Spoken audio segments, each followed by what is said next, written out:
Welcome. Today is Wednesday, February the 9th, 2022. This is a regular meeting of the Pickens County Board of County Commissioners. I don't seem to have staff here yet in the room. Is John Peacock here? I don't see him. So I don't know if there's any additions or deletions to our agenda. Hang on, I got to see if we can find Mr. Peacock.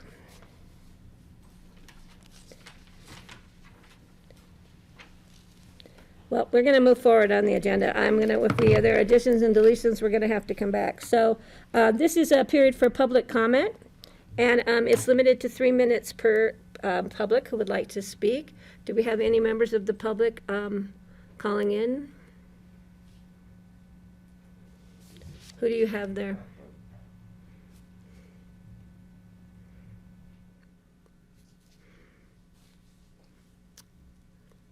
So we have Diana Jenkins. You are on there. Did you want to speak at public comment? If so, would you please, she's not muted, is she? No, she'll raise her hand. Raise your hand, which is *6.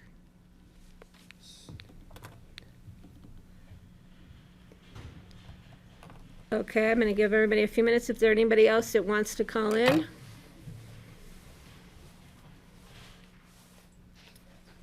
Seeing none, I am going to close the public comment for today, and I believe, John Peacock, you are on. So did we have any additions or deletions to our agenda? There are no additions or deletions to the agenda today, Patty. Thank you, thank you. Sorry, I started the meeting pretty much on time, so. And so I have with me, I'm the only one in the room today other than staff who's helping me with IT. Dave Petracek is here for an issue further on our agenda. I have Kelly McNicholas Curry on Zoom, Steve Child, Francie Jacober, and Greg Poshman is somewhere between here and his house, so we should be expecting him to join us at some point. So I'm going to move to commissioner comments. Are there any commissioners who would like to make a comment?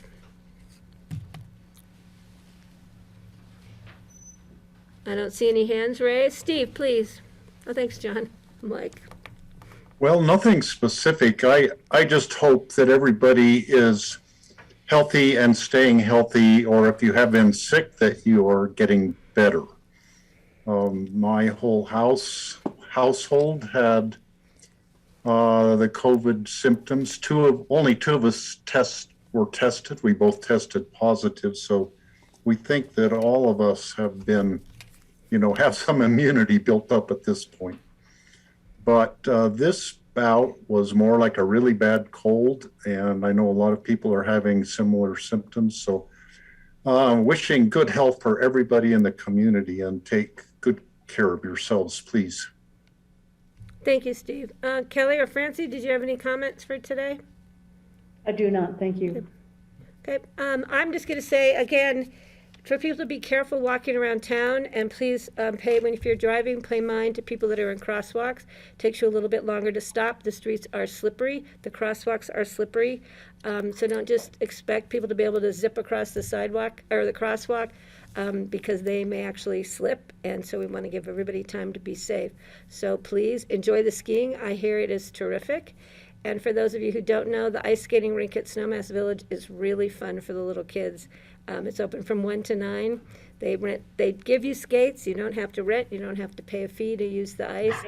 It's really a great experience for everyone to go out, especially if you can go out during the week when it's a little quieter. So please enjoy that. So I'm going to move on to the first item of our agenda. It's the consent item, single reading. It's the minutes of January 26th regular meeting, and there's a resolution amending Resolution 005-2022.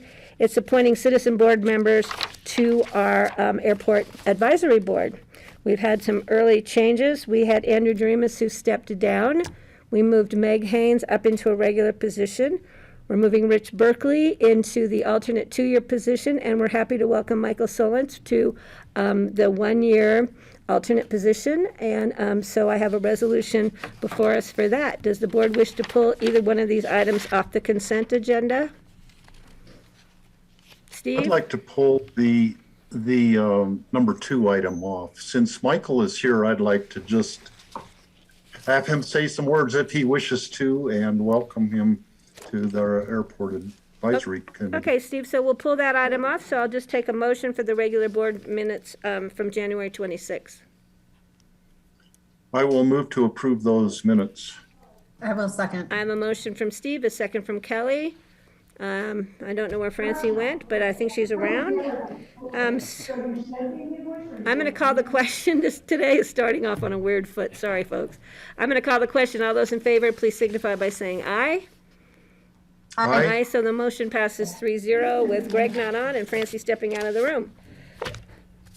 Okay, so Steve, we have the resolution for the Airport Advisory Board. Michael, if you would like to say a few words before we move this forward, please go ahead. Just in respect for all your time, I just wanted to thank you for reconsidering me. I can promise you, you won't get a harder worker, and I hope to bring some of that and integrity to the process. I'm very excited to be involved with the project, and I appreciate you guys expressing a vote of confidence in my candidacy for alternate board member. And I'm happy to answer any further questions if any of the board members have those. Does anybody have any questions for Michael? Michael, welcome aboard. Thank you.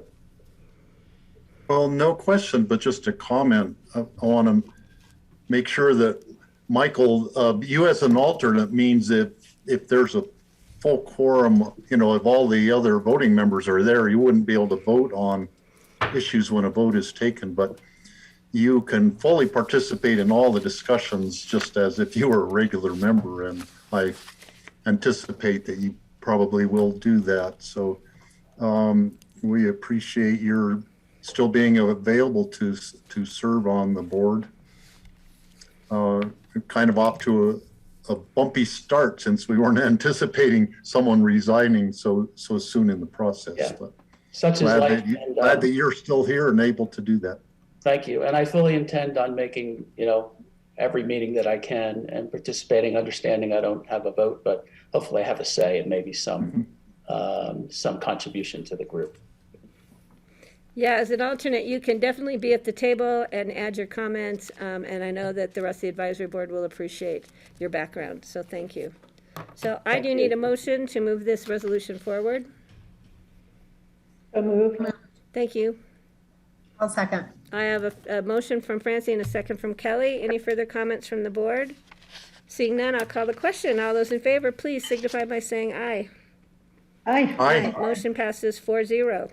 All right, now moving on to our excitement of the day, because we have a presenter here in person and we have a few more for the next items. But this is a resolution to amend the 2022 EOTC work plan. It's Dave Pesnicek, and this is a first reading set for public hearing on February the 23rd. Thank you. Let me see if I can get this presenting appropriately here. So I'm David Pesnicek. I'm the Regional Transportation Administrator for the Elected Officials Transportation Committee. As it was noted, this is a first reading of a group of amendments to the 2022 EOTC work plan. As a little bit of background here, the 2022 EOTC work plan was originally approved by the full EOTC at a regular meeting on October 28th, 2021. This group of amendments is due to new information that has been received on the Brush Creek Park and Ride Federal Lands Access Program, or FLAP grant redevelopment. To refresh your memory a little bit, this FLAP grant redevelopment would add restroom facilities, an associated well and septic system, as well as paving the existing repaving the existing paved parking area, paving the recycled asphalt parking area, adding about 200 parking spaces, and replacing the lighting and existing landscaping out at the facility. The is being led by the Federal Highway Administration, and they advertised for construction this past December. The construction had been planned for summer of 2022, and our original construction bid that we are actually still running with is $5.6 million. This does include a contingency and inflationary elements into that cost. We did receive two bids in December, one at $12 million and one at $15 million. So you can see that those are double to almost triple our engineer's estimate for construction. The Federal Highways Administration and local staff all consider these bids to be too high to be reasonably awarded a contract at this time. And Federal Highways has informed us that they plan to re-advertise for construction in fall of 2022 for a summer of 2023 construction year. So this is a one-year delay in construction from what we had planned. The cause, I don't think, would be any surprise to anybody, but we do speculate that there are a combination of labor shortages, material and equipment shortages, a high demand for construction contractors, as well as some Federal Highway Administration advertisement requirements. And that's specifically, in this case, because this is a small project for Federal Highways, they were required to put it out first to small construction contractors. Because we didn't get favorable bids on the first round, I understand that we'll be able to remove that clause as a part of the second round, and we do hope that that'll open up the pool so that we'll get more favorable bids this next time around. We're also hoping that the construction industry may stabilize out a little bit here over the next few months, and Federal Highways did want to push this out as far as the next round of advertising as far as they could in order to I guess, in hopes that the construction industry does stabilize a bit. Looking at the full group of amendments, this is everything that's proposed right now. This isn't listed in any order of importance. It's listed in the order that they appear on the work plan. So the first one here, this is pursuing EOTC budget mitigation. If you recall, this is the transfer of the no fare service from the EOTC to RAFTA. This is proposed to be removed from the work plan because it has been completed. The second one here, this is the Brush Creek Park and Ride flap grant improvements construction. As we discussed, because of untenable bids, this is proposed to be moved from 2022 to 2023. The third one is the Brush Creek Park and Ride recommendation on long-term parking plans. So this is parking over 24 hours. And if you recall, the plan is to come to you at your May meeting with a staff recommendation on how we may be able to accommodate parking over 24 hours at the Park and Ride. Due to the flap grant delay, the soonest we could implement anything would be after construction is complete. So we're currently looking at the earliest implementation would be in 2024 for any plans that do roll out. From the staff side, we are looking to delay this a year for a couple reasons. One, as we got into developing the scope of work a little bit further, it became apparent that we might need to hire a parking subject matter expert in order to bring you the best quality product. And in addition, we do have an ambitious work plan this year, and pushing it out a year would help smooth those demands on staff, particularly in this spring season. The last two here. Wait, Kelly, yeah. Kelly has a question. Kelly, did you have a question on one of these items, or? I was curious where the firms that bid on the Park and Ride project were located. One was a national firm. I'm not too sure exactly where they're headquartered officially. The other one was out of Greeley. So none of them were any closer than Greeley. Greeley was the closest. Okay. The last two amendments that we have here is the Truscott to Owl Creek Trail and the Buttermilk bicycle and pedestrian underpass and transit signal bypass lanes. These are both moving along on schedule. There's no delay here. We are currently have the scopes of work and RFPs ready, and they should be advertised here in the next couple weeks. They're in county procurement currently. These are both for initial design, these RFPs, and the clarification here is just to state that we would be reporting out to you in spring of 2023 on those design contracts. In terms of process, this is being reported out to you in terms of the three EOTC jurisdictions separately. The reasoning for that is twofold. First, I wanted to get the update out to you as soon as possible on the flap grant delay. And the second one is that the March 24th EOTC meeting is potentially quite full. To date, I have met with the Town of Snowmass Village on Monday, February 7th. I met with the City of Aspen Council yesterday afternoon, meeting with you all today. The Town of Snowmass Village Council and the City of Aspen Council both voted to accept and amend the amendments as proposed.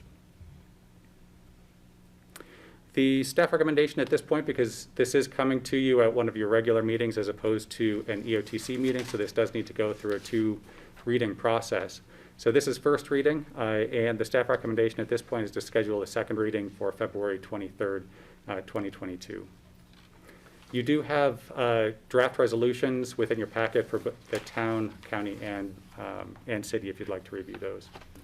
And with that, we'll open up to any questions you may have. Thanks.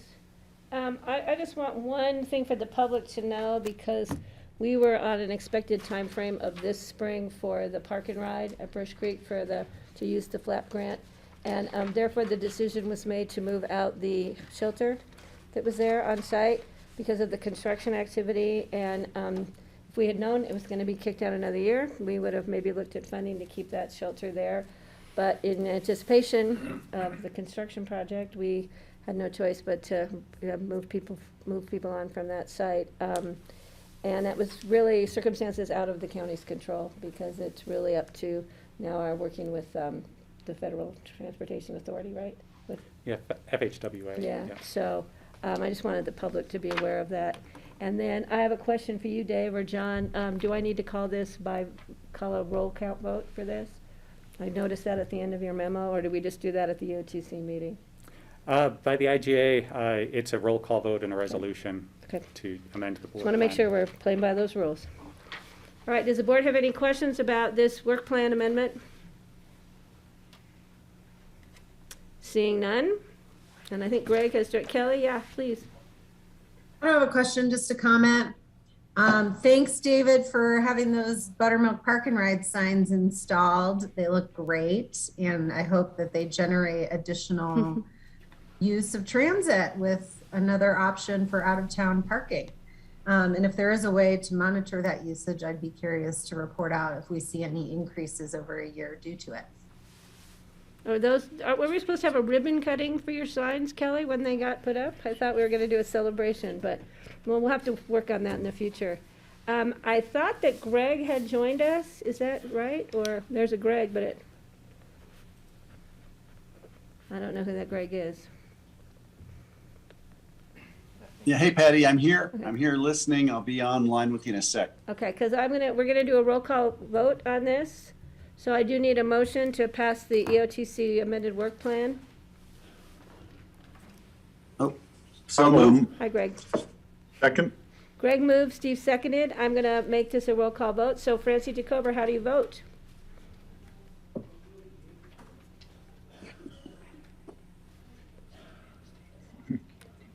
Francie, you are muted. It looked like you said aye. I said aye. I had to change locations. I'm sorry. Okay, all right, thank you, Francie. Steve Child, Aye. Kelly McNicholas Curry, Aye. Greg Poshman, Aye. and I vote aye also. So the motion passes 5-0. Thanks, Dave. We'll see you on the 23rd. I will not be here. That day is my mother's 97th birthday. Aye. So I will be in California with Mom.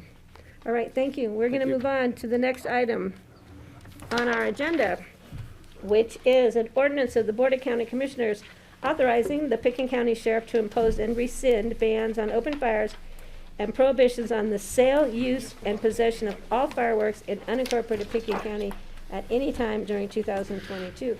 Thank you all, and staff will help you to know which mics, all the mics are on, I believe. Hi, welcome, everyone. Hi. Valerie and the boys, it's nice to see you. Man, Oh, men. Valerie and the men. Valerie and the boys. All right, the floor is yours. Good afternoon, Board. My name is Alex Burchett. I'm the Undersheriff for the Pickens County Sheriff's Office, and I'm joined by my esteemed colleagues at the Sheriff's Office, Sheriff DeSalvo, Valerie McDonald, who is our Emergency Manager, and Parker Lathrop, who is our Chief Deputy of Operations. We are bringing to you today for first reading the 2022 Fire Restrictions Ordinance, which in the past we've brought to you late as an emergency ordinance. Happy to bring this to you early as called out prior to March of each year. Essentially, the board is authorized by state statute to delegate the authority to issue fire bans, fire restrictions, and ban the sale and use of fireworks throughout the year in the county. And we are requesting the ordinance for 2022 to allow that to happen. And we're happy to address any questions or any items specific to the ordinance for this year. Only question I have, are there any changes over last year? There are no changes over last year. So Joey, would you like to make a comment? I was not prepared to comment because just so the public knows, this is usually a rubber stamp agreement that comes to you. Unfortunately, when we're thinking about fire, which is April, May, June. So I think now, from here forward, I think we'd like to bring it to you much earlier in the year than waiting till the last minute in case Thank there's you. any We appreciate questions that. or changes. I don't think there should be, Patty, but we're open to questions about anything about the document or anything fire-related, I guess, since we're here. Well, and I think that we all have acknowledged over this last couple of years, there is no such thing as a fire season anymore. Not anymore. It's a fire year. And so we need to be prepared from January through December and every year coming and going. So are there any members of the Board of Commissioners who would like to make a comment or ask Joey or staff questions? We have an esteemed group here in front of, I have an esteemed group here in front of me. Steve, please, and then Kelly, did you have one? So people might think it odd that it's the middle of the winter and there is a lot of snow around on the ground. And why are we passing this right now? But even out in our front yard, there is bare ground here with grass about, dried grass from last summer, about 6 inches tall that I could probably light a match to right now and it would probably burn right now. In spite of all the snow we have had, I anticipate that there's probably going to be an early runoff. We're probably going to be into the fire season earlier than what used to be the fire season, and it totally makes sense to me to pass this now and to be ready for when the fire season does arrive here, which will be probably not the middle of the summer. It could very easily be earlier. So thanks for bringing this forward to us. Thank you, Steve. I think it's it's an opportunity for us to also just continue to push the message of preparedness to the community. And Valerie, maybe if you want to speak, I'll just speak very briefly about it. The time to prepare for a wildfire or to evacuate is not when the fire is knocking on your doorstep. It is now. It is to start thinking about those items that you want to take with you in the event that we did have to issue a mandatory evacuation order. You have anything else on that, or? I would just say we would be remiss if we missed this opportunity to bring this topic up. I mean, wildfires on everyone's mind. I think we all watched in horror in the winter as 1,000 homes in Boulder County were destroyed. Last fall, we were talking about the East Troublesome Fire. 400 homes were destroyed. Just every year, the situation keeps getting worse. It's never too soon. We really need the public to create a plan. As we learned during the Marshall Fire, there are some fires that cannot be stopped. All you can do is get out of the way.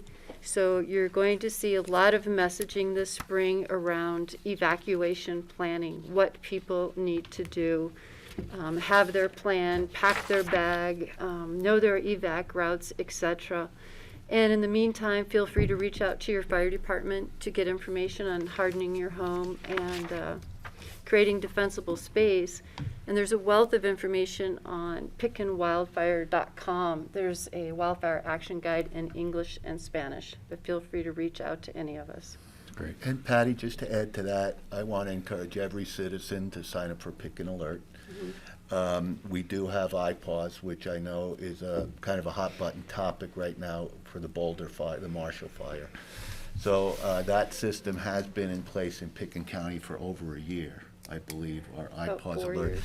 And just to inform the public again, as we always do, iPause means that anybody within a certain radius in Picken County, we could hit a few buttons, type in a few keystrokes, and every cell phone in this area will ring with an alert on it. So for that, you do not need to be signed up for. But Pick and Alert is still your best way to get information, anything from a special event to a weather event to a fire event. So everyone who lives and visits Picken County should somehow be sign up for that.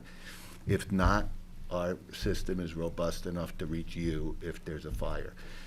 The Marshall Fire, I think, was absolutely unpreventable. There was no way to fight that fire. And so alerting people and leaving early, as Valerie and Alex just said, is the best thing we can do. I always tell people, don't worry till you see me worry. Well, if a fire like that, I'd get worried really quickly, and you should heed every warning to get out as quickly as you humanly can. And have an evacuation plan set up with your family and friends. Definitely. So, Or with your homeowners association. Yeah. I think that's really one of the keys, is if the homeowners associations can, or caucuses could get together and plan their routes, or at least a direction on where you're gonna go. I think predefined routes may be a dangerous thing. You may be running towards the fire. Yeah. Wind and fire have their own directions. You know, I don't know if ACRA posts the Pickett County Alert information on the ACRA website. We can reach out and They make sure do. that, Yeah, it they does. do? I make sure I send That's them great. all of our restriction information, Perfect. and they post that and put it out to their membership as well. But our visitors get it too on their website. And we should probably check with community development and have them alert all of our caucuses to put it on when they have their caucus meetings, to put that information on too. It's a great way to reach out to the caucuses. And we'd be willing to attend those caucus meetings, which we do, but, specifically to address questions or issues about wildfire planning, preparedness, and really anything else. But Woody Creek has their caucus meeting next Thursday. I spoke to Bill, I just yeah. got it, yeah, but ComDev, probably Ellen, there would be a good contact Sure. person in there. Thank you. To find out, because we need to get the Pickett County Alert, especially the ice dams that we've had, the ice dam issues this season Yeah. have been, because there's a lot of guys down there fishing. Yeah. And they need Those to are get out of dangerous. harm's way, so I Definitely. really appreciate that. Well, thank That you. information going out to the public. And I think it's a great system, and it works.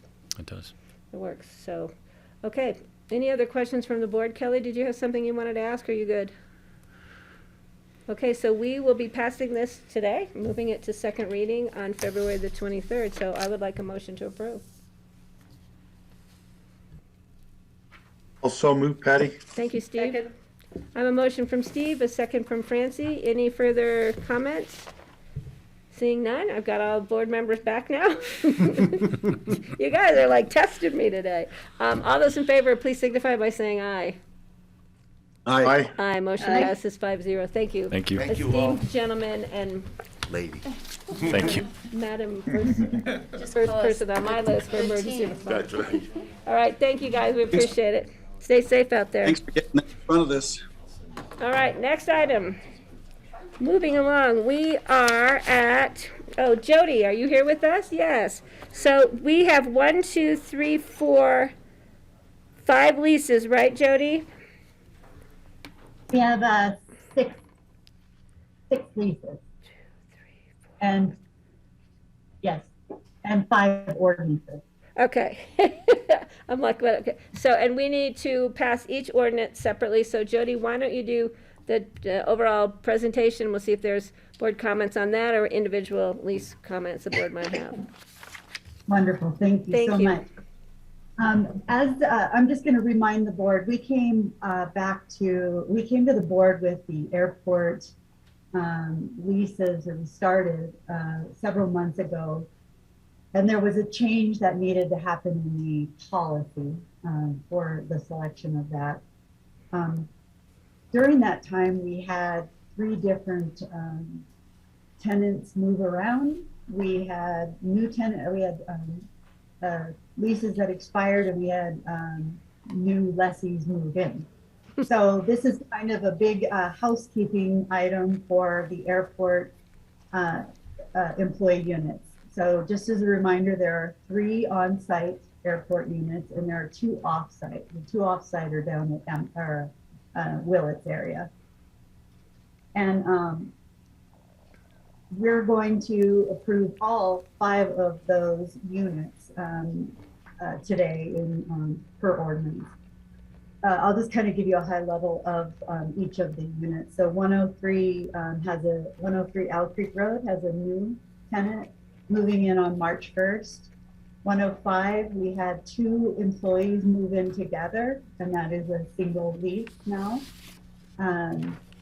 107 Owl Creek, that lease expired, so we renewed or gave her a new fresh lease.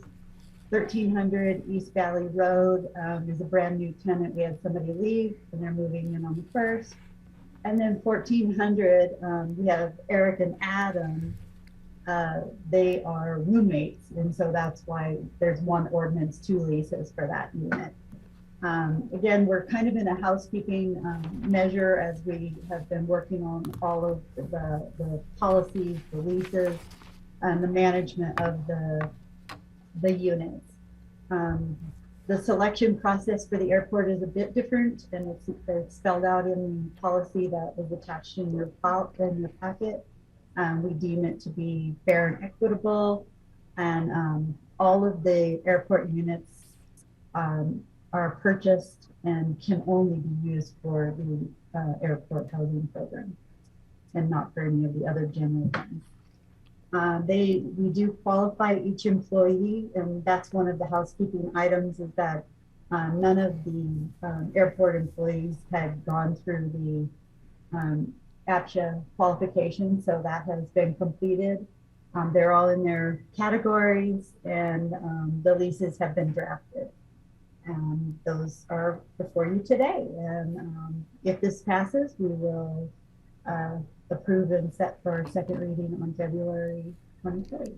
Any questions? Great, thanks you, Jody. I'm looking at the board. Does the board have any questions? I don't see any. So I'm going to ask for a motion to approve an ordinance of the Pickens County Board of County Commissioners authorizing individual lease agreements with Adam Chenoweth and Eric Barber for an Aspen-Pickens County Airport-owned housing unit. So moved. I have a motion by Greg, Second. second by Steve. Any questions or comments? All those in favor, please signify by saying aye. Aye. Aye. Motion passes 5-0. I need a motion for an ordinance of the Board of County Commissioners authorizing individual lease agreements with Tyler Yoakum and Chelsea Elliott for an Aspen-Pickens County Airport-owned housing. Oh, that's a typo there, but that was interesting. Housing unit. Yeah. Do I So have a moved. motion? Thank you. And a second? Second. Motion by Steve, second by Greg. Any comments? Seeing none, I'll call the question. All those in favor, please signify by saying aye. Aye. The motion passes 5-0. I have an ordinance of the Pickens County Board of County Commissioners authorizing individual lease agreements with Jennifer Handy for the Aspen-Pickens County Airport-owned unit. So moved. Greg, is a motion? Second. Steve is a second. Further comments? Seeing none, all those in favor, please signify by saying aye. Aye. Aye. Okay. Thank you, and we have one more. An ordinance of the Board of County Commissioners authorizing individual lease agreement with Perrin Taylor for the Aspen-Pickens Housing owned unit. So moved. Greg is a motion. Second. Francie's a second. Further comments? Seeing none, I'll call the question. All those in favor, please signify by saying aye. Aye. Aye. Aye. Approved 5-0. So these last 5 Patty, you ordinances, missed one. they're approved. I missed one? Oh, I missed number. One more. Oh, gosh. Number, I forgot number Ryan. 8. I forgot Ryan. I need a motion for approving ordinance, sorry guys, for Ryan for the Aspen-Pickens County Housing Unit. So moved. Second. This is another airport-related unit, I believe. So I have a motion, I have a second. Any further comments? Please signify by saying aye. Aye. Aye. Okay, now we have approved Aye.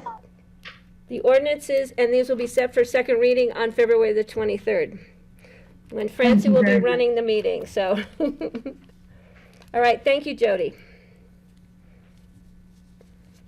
And now moving on to the next item is a resolution approving an intergovernmental agreement with the City of Aspen for use of temporary space in the city-owned Armory Building for court proceedings and services provided by the 9th Judicial District. And I believe Rich Engelhardt is here with us today.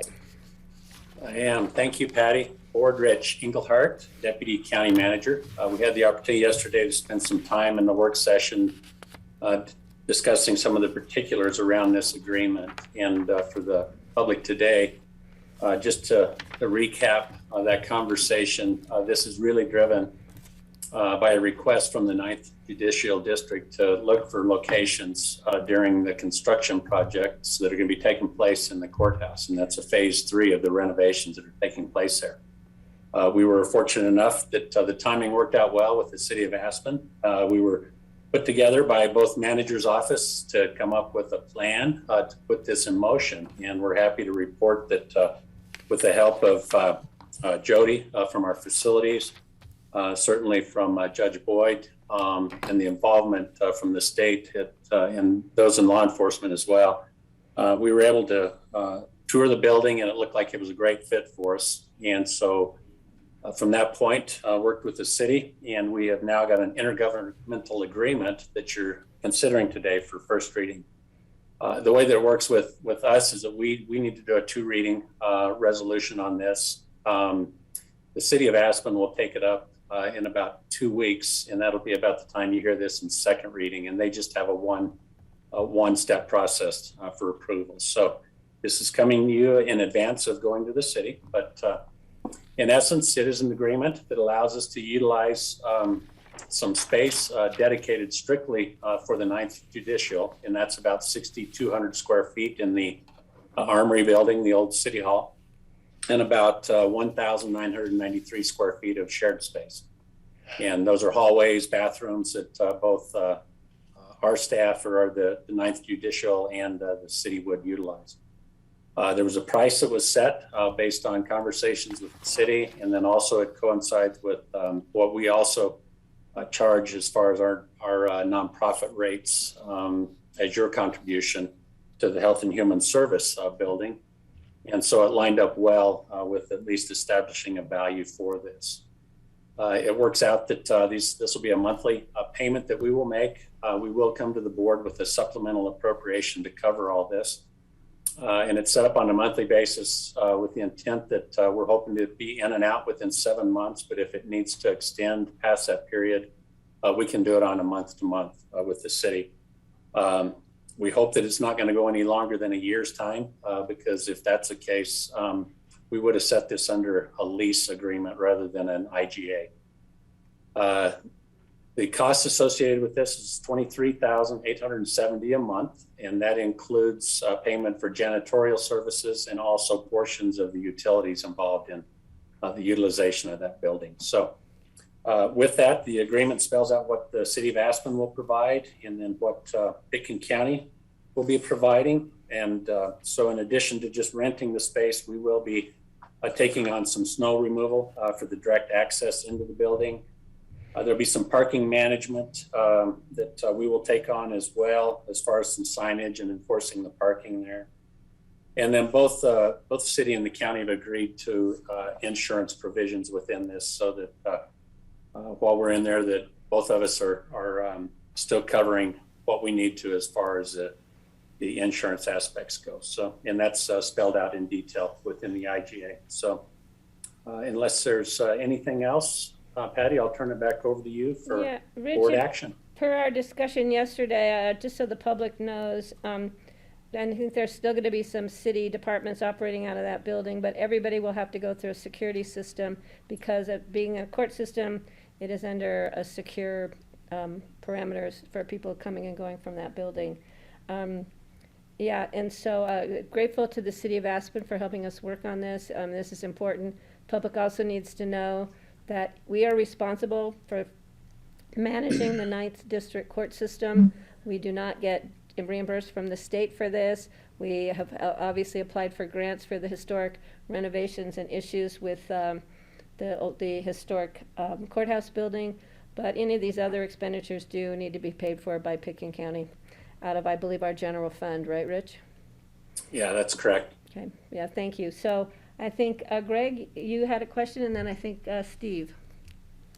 Just a comment, maybe Steve will talk on the same subject. It occurred to me that, back in the day when this was the Armory, people would come from all across the county for dances, and Mona Frost was one of the featured musicians there. She ended up being my kindergarten and first grade music teacher when she was a very wizened old lady in town. But when she was a young woman, she really raised some, raised the rafters down at the Armory. And I'm thinking we could do that again with our share. We could open it up for, weekend dances and maybe try to recoup some of this money. I have to say, I do credit Mona Frost for why I'm not a musician today. It just didn't click with us. I wish I was, but anyway, just a little history for you. They used to play basketball on that top floor too, Greg. There was basketball hoops. But Steve, please.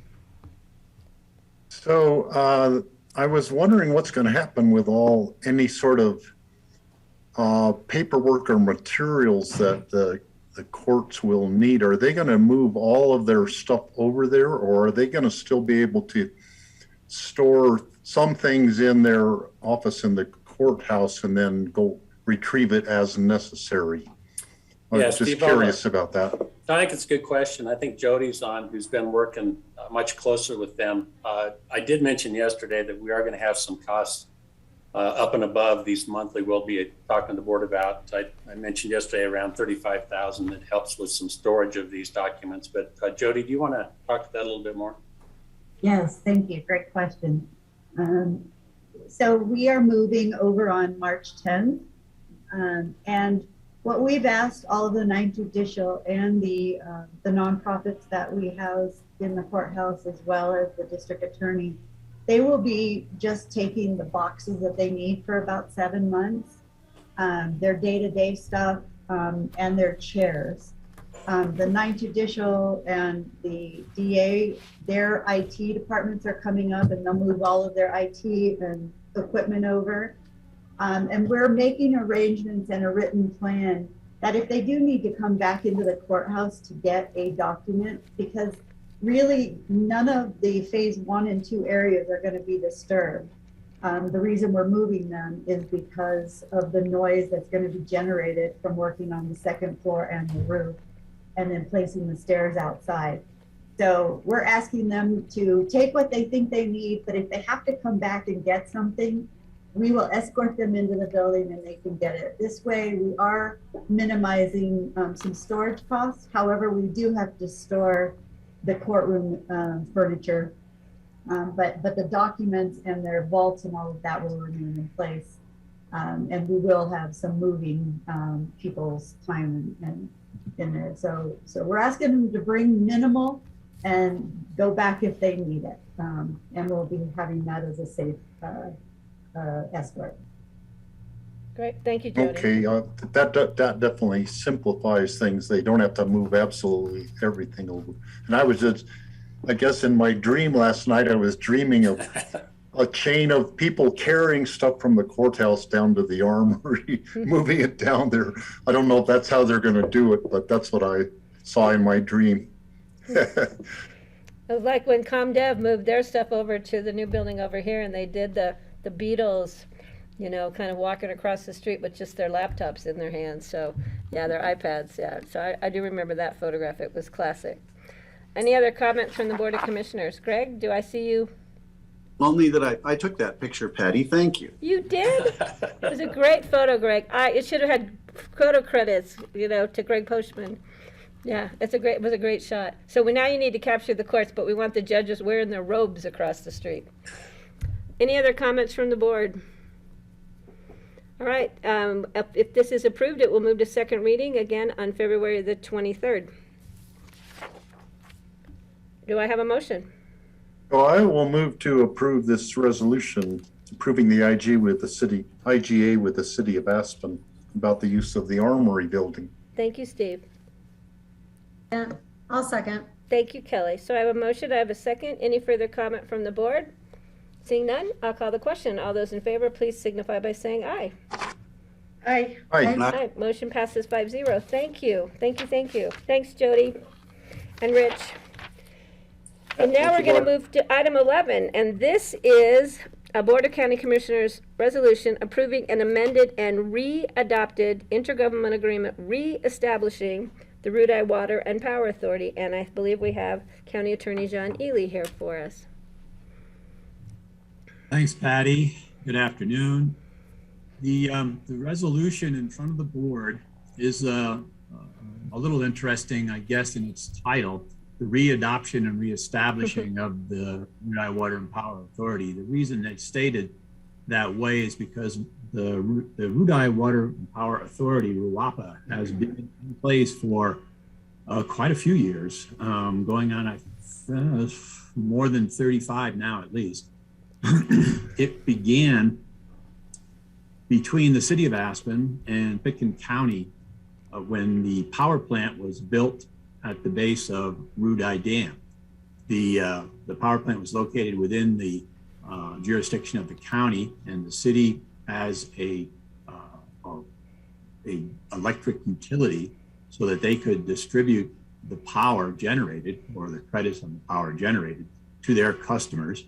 And so it was an ideal match given the relative alignment of goals and philosophies between the city and the county. When the Rudai power plant bonds were paid off and the federal government was satisfied, the county at that time conveyed its interest in the project to the city in its entirety. RUAPA then sort of drifted a bit. It was managed by Mark Fuller at that time, and Mark, for those of you who remember, was, he left the county. He was the assistant or deputy county manager. I'm not sure what his title was back when RUAPA was initially going under his leadership. Mark decided that it would be good to keep the entity alive and sought participation from other jurisdictions within the valley. He also identified a particular need that was not being met within the valley, which was related to the functioning of the power plant and Rudai Dam, and that is the protection of the facility against invasive species, particularly zebra mussels and a few others that generally cause havoc in West Slope water supplies and water facilities. And since that time, Mark has moved on, and our current director for RUAPA is April Long. And April Long has taken a much more ambitious profile with RUAPA and reinvigorated the organization. Currently, the organization and this IGA will run in effect between all of the governmental entities within the Roaring Fork Valley, with the exception of Garfield County. Garfield had opted out of it. But the participating entities will be Pitkin County, Eagle County, the city of Aspen, the city of Glenwood Springs, and the towns of Snowmass Village, Carbondale, and Salt. So it's a nice, coordinated effort between varied jurisdictions to address water issues and water supply issues on a much broader basis, and really a step away, of course, from the original purpose of RUAPA. And so here we are, and we are set to entertain this IGA and in resolution on first reading today, carry it over for second reading and ultimate approval in 2 weeks, and go along with the efforts that April has spearheaded and reinvigorate RUAPA as an organization. And I think April is on the Zoom call. Yes, she is, John. Face anywhere. There she is. And April, the current director, is here to answer any questions and also to address the board as to the current operations and plans and aspirations for RUAPA. Great. So if the board doesn't have any questions at this, Greg, you do, because I'm going to let April speak. So Greg, if you Right. want to. I was just going to ask April. Hopefully, I was going to try and tee this up. And April, what I'm hoping to do is just tee us up regarding the upcoming RUAPA board retreat. I think Kelly will be attending that Thursday because I'll be at the Board of Health. But I think you're kind of outlining where things can go for RUAPA, and it'd be great for our board to hear about that now. Thanks. Okay, not seeing any further questions. I'm going to turn the floor to you. April, welcome. It's nice to see you. It's exciting to see the changes you're bringing forward with RUAPA. So please, the floor is yours if you'd like to share some more information with the board. Yes, I'd be happy to. Thank you for having me today. And thank you, John, for the work you've done to move this IGA forward. And for the history you just explained, I will say that it's a little different than the history that was explained to me. And I wouldn't exactly categorize this as a reinvigoration of RUAPA. I have simply been trying to keep all the balls in the air that Mark had in the air for the years. And so this is the need for the updated IGA came from an incorrect name on our IGA that was causing us to have problems in our filing with the state, which is something that we are trying to do better accounting of practices and better to stay within the regulations of the state in the last few years. And it was brought up by our accountant that our name was incorrect. And so we needed to update the IGA to correct that name, and then also to add to the IGA the responsibilities of managing the ANS program at Rudeye Reservoir, which the last time the IGA was updated was in the early 2000s, and this was prior to the threat of ANS, or the threat of mussels in the United States. It's my understanding that they became a threat in the Western U.S. in 2008. And so our program started, I believe, in 2016 and 17 up at Rudeye Reservoir. So we added that to the IGA as well. However, you know, what Greg was asking about is that we do have a RUAPA retreat on Thursday. To which the board has asked if there is additional opportunities for RUAPA, if we have gaps in the services that we're providing that are kind of scoped out in our IGA. And so I will be going over those items with our board.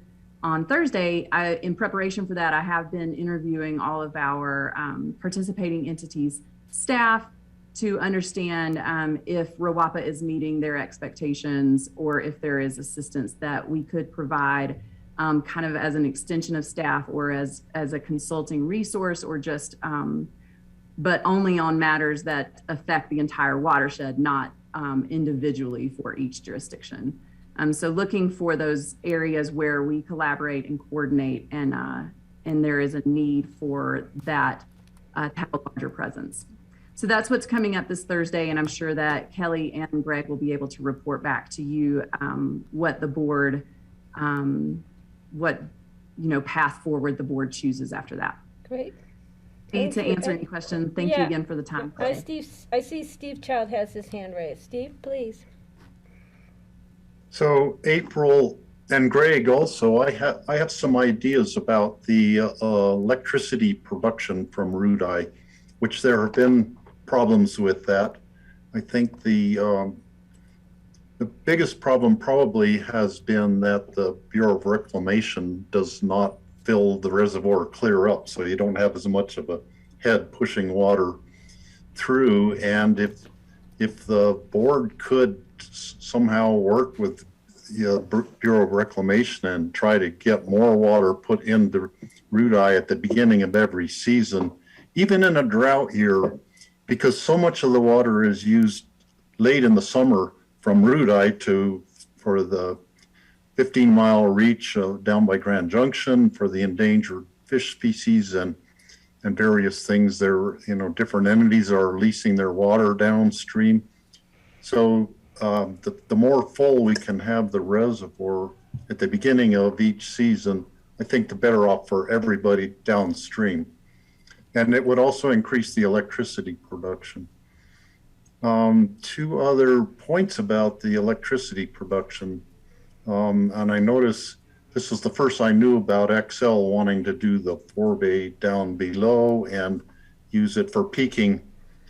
I guess they were going to have to build a smaller reservoir below Rudeye in order, so when they were letting out more water during their peaking hours, they could store that water and then have a steady release down the Frying Pan River. Must have been their plan before Aspen and Pickens County got involved in getting the contract for the power plant. The other thing I wanted to mention is that the Bureau of Reclamation has been working with the Bureau of Reclamation and trying to get more water put into Rudeye at the beginning of every season, even in a drought year, because so much of the water is used late in the summer from Rudeye for the 15-mile reach down by Grand Junction for the endangered fish species and various things. There, different entities are leasing their water downstream. So the more full we can have the reservoir at the beginning of each season, I think the better off for everybody downstream. And it would also increase the electricity production. Two other points about the electricity production. But that raises in my mind that there might be a possibility for using Rudai for a pump back project in some fashion.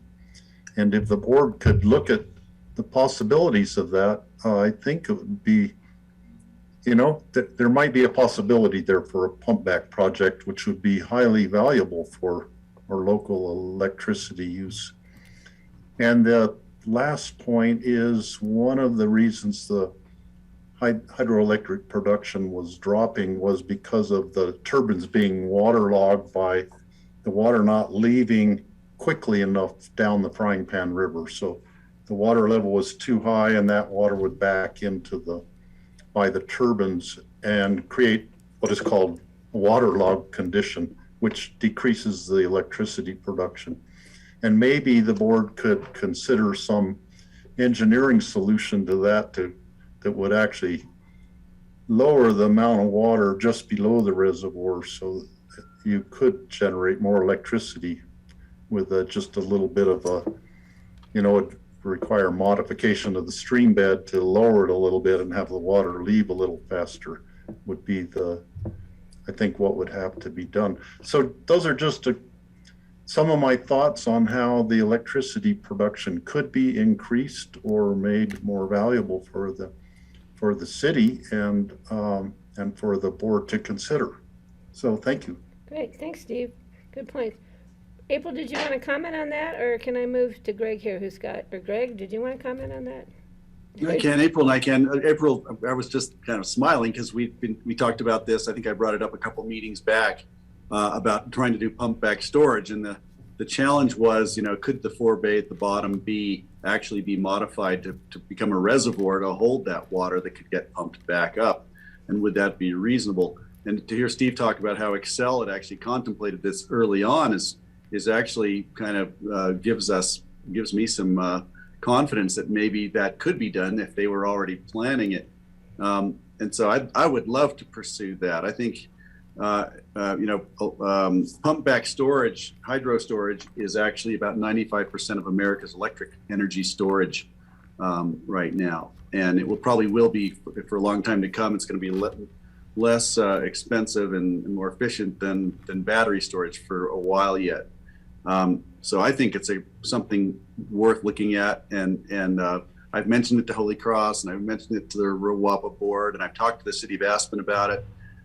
They're talking about having to put in a new turbine to downsize the turbine just because the capacity of that system isn't working. It's not optimized, and they're not getting anywhere near the 5 megawatt original optimization. They're getting something like maybe 2 megawatts out of it. And that actually affects the city of Aspen's claim to 100% renewables because a significant part came from Rudai Hydro. So I think it's worth exploring, and it's great to hear Steve's input there because there's some new information in that. I don't know if April has anything to add to that other than, maybe I thought they were going to laugh me out of the room when I first mentioned it at the meeting. I don't know what you think. April, please. Yes, thank you, Steve, for those comments. I will say that the Bureau does intend, and it is their goal to fill Rudai every year by the 4th of July. So they're certainly trying to fill Rudai, and they have to balance the releases with the anticipated storage in the snow above Rudai, so they ensure that they don't spill, that we don't get a huge melt in late June that surprises them, and then we have to spill over the reservoir. So they do run a lot of analysis and modeling in order and in intending to fill Rudai Reservoir. And like Greg was saying, there is a productivity efficiency of the hydropower facility based on the size of the turbine and some of the complications that you were talking about, Steve. And so the city of Aspen is exploring how to gain efficiency within the existing hydropower plant through, looking mostly, they lose the efficiency. Their biggest concern is when they lose the efficiency through the winter because the flows are so low and that turbine isn't efficient at those low flows. And so they have presented to RWAPA's board several times, and Greg and the rest of the board members are working on ideas of how to make that, how do we capitalize on that resource and use it to the best of our abilities. And so those conversations are ongoing, and I appreciate your contribution to the conversation for sure, and look forward to hearing more about that and then relaying more of that information back to the Pickett County Board. If I could add one last bit about that, the only way that pump back storage hydro would really work for me is if it was solar powered. So imagine a 5 megawatt solar farm pushing that water back in for a 5 megawatt battery is what we'd have with, if we could get back up to that capacity of the turbine. So when I brought it up, it was while looking for solar locations on this great new solar map that Clear and Core have come up with. Thanks. Thanks, Greg. Thanks, April. Any other comments or questions or from the board or from you, Mr. Ely? Okay. Okay, Kelly. I'd like to make a motion. Just a comment, sorry, I guess I would just comment, there are floating solar farms out there. So I don't know if, there's a synergy for this type of project that might be considered. Very interesting. Yep, there are. So they're floating anywhere. And also wind ones that are floating out there. Steve, you were going to make a motion, I believe? Yeah, I'll make a motion to approve on first reading the resolution of the board approving and amending the readopting the intergovernmental agreement, reestablishing the RUDI Water and Power Authority. I'll second that. I have a motion and I have a long-awaited second on this. So any other comments from the board? Seeing none, I'll call the question. All those in favor, please signify. I just want to, you're quick, Patty. I just want to give a shout out to April, who I just think we are so lucky to have in our community with so many hands in the water world. It's hard to think of someone who could be better juggling all of this. So I want to appreciate you publicly. Here. Yeah, I'll second Thank that. you so much. You're very kind. I really appreciate it, Kelly, and it's a pleasure to work with all of you. And Kelly, I will slow down for great comments like that anytime. And I believe this is the first time I've met you, April. So it's very nice to meet you. Nice to meet you too, Commissioner Jacober, and I hope I work with you some more often in the next few years as well. And Greg, I think you had something more to say. I did see your hand go Just the last thing, Kelly made a great point. When it first came up, I was thinking floating solar, and that's an option that could possibly work out there. Just so people know, floating solar 5 megawatt farm, 30 acres, would take up about 1% of the surface area of RUDI. I last time we were up there, when we were scouting the Deerhammer property, I actually took photographs to see where the shade was in the darkest time of the winter, and it might be possible to do floating solar there. I don't know how that works on a frozen lake, but anyway, it's possible. It'd only be 1%, and so I think that might even be palatable to recreational users as well if we get to that point. Interesting thought, definitely. Something to be considered, that's for sure. Okay, so I do have a motion, I believe. Did Steve make a motion? And I believe Francine made a second. And I'm going to call the question. All those in favor, please signify by saying aye. Aye. Aye. Motion passes 5-0. April, again, nice to see you. Thank you for all your hard work. Thank you all. Next on our agenda, individual consideration items, public hearings. These are second readings. Do we have Brian Pettit or... Oh, there's Kathy Hall's back. Hi, Kathy. So the first item is a resolution to approve Solid Waste Center Certificate of Designation and Engineering Design Operations Plan Overview. So Kathy Hall is here, and please, the floor is yours. All right, so second reading. So as you mentioned, Patty, to adopt our certificate of designation. So rehashing what we've gone over before, October 28th, the Colorado Department of Public Health and Environment approved our engineering design operations plan, which is the permit for the Solid Waste Center. It dictates everything we do and say. And then they indicated that we should now move into approval for certificate of designation for the solid waste center. Just a reminder, the CDPHE does not approve or issue a certificate of designation.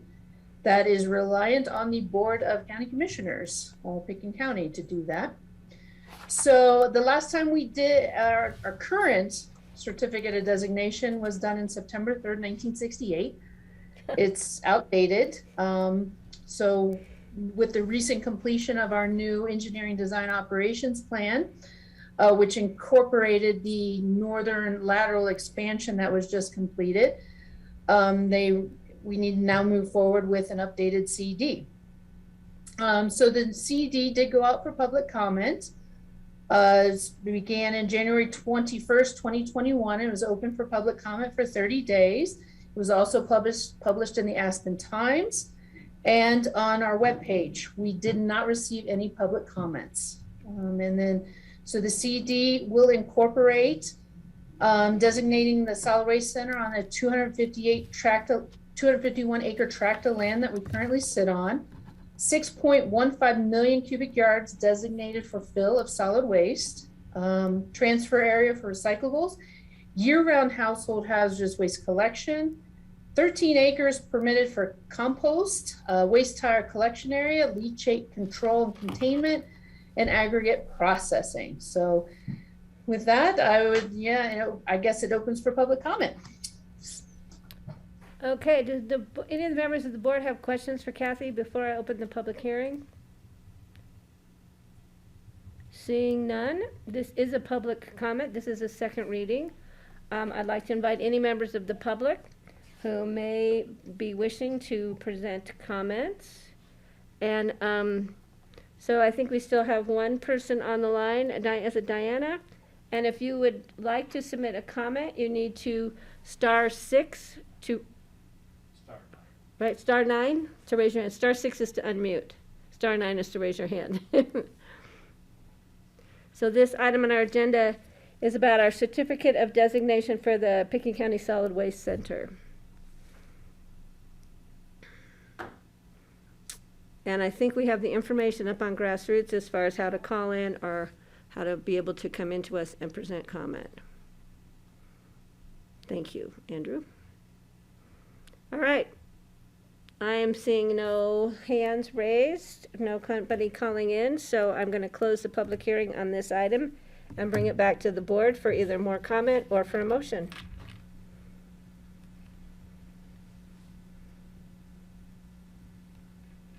I'll make a motion to approve. Thank you, Francie. Francie has made a motion to approve. Do I have a second? Second. And Steve has made a second. Any further comment by the board? I do want to thank Kathy. You're doing a great job out there. I know some things are really tough and some things are not quite as tough, but you're tough and you're hanging in there, and we do appreciate all your hard work. All right. Well, thank you. All right. I'm going to call the question. All those in favor, please signify by saying aye. Aye. Aye. Aye. Motion passes 5-0. Thank you. All right. Thanks. We'll get And back I to will running be ready to sign it as soon as it comes my Thanks. way. All right. Thank you. Next item on our agenda, this is a public hearing, second reading, is a resolution establishing the formula for the distribution of municipal share of the county sales tax revenue for the year 2022 as required by Resolution 78-121. And I believe we have Ann Driggers here. Hi, Ann. How are you today? Good afternoon, everybody. I'm very well, thank you. I hope you are too. Yes, we're doing great. I am here to present. Great. I'm here to present the item, the title that was just read. I won't reread it. To you all for second reading. Essentially, each year, the county changes the distribution of its 2% countywide sales tax that we share with our local municipalities. And it's based upon a methodology and an agreement outlined in Resolution 78-121, which was done in 1978. So this has been going on for quite some time. Essentially, we collect the portion of the municipality sales tax within each of their jurisdictions for a rolling 2-year period from September through August. and then we prorate the amount of ours, 57% that we send out to the municipalities. And the calculations have all come in, and essentially, based upon the numbers that they provided with us, the 2022 distribution of the 57% of revenue generated by the 2% county sales tax is Aspen at 75.8597%, Snowmass 19.692%, and Basalt 4.4611%. The total 2% of the Pitkin County sales tax ends up being 43% being retained by Pitkin County. Aspen actually receives more of our sales tax than we do at 43.24%, Snowmass 11.2172, and Basalt 2.5428%. So there is history included in the agenda overview, item overview. I will not read through all those numbers for you, but they're there if you need them, if you have any questions. Okay, do I have any questions coming from the board or comments?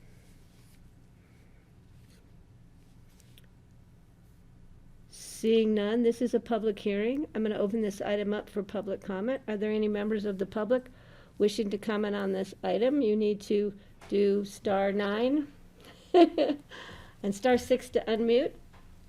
And the information as to how to call in, etc., is posted on Grassroots. Okay. I'm seeing no comment. I'm going to close the public hearing and bring it back to the board for more comment or a motion.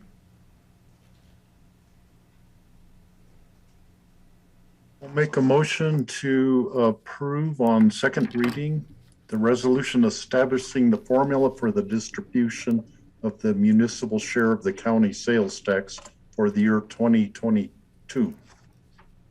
Great. Do I have a second? I'll second. Thank you, Greg.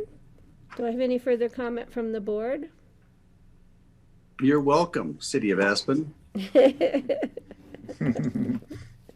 We will make sure that that's duly noted, Greg. So comment. We are responsible for quite a percentage of the sales. Yes. Yeah, Okay. I was going to say the City of Aspen, they have the stores and the restaurants that are generating the sales tax Exactly. revenue. Basalt and Snowmass Village also do. Pitkin County has a few, but not nearly so many. So they get a higher percentage of the sales tax as a result. Are you And it's all suggesting, proportional. did I amend that to a thank you, City of Aspen? You should. Yes, you can, or vice versa. It goes both ways, so we'll take it or leave it. All right. Any other I will comments? comment though. Yes, please, Kelly. You know, this reminds me of like what people say about having children, right? Like bigger ages, bigger problems.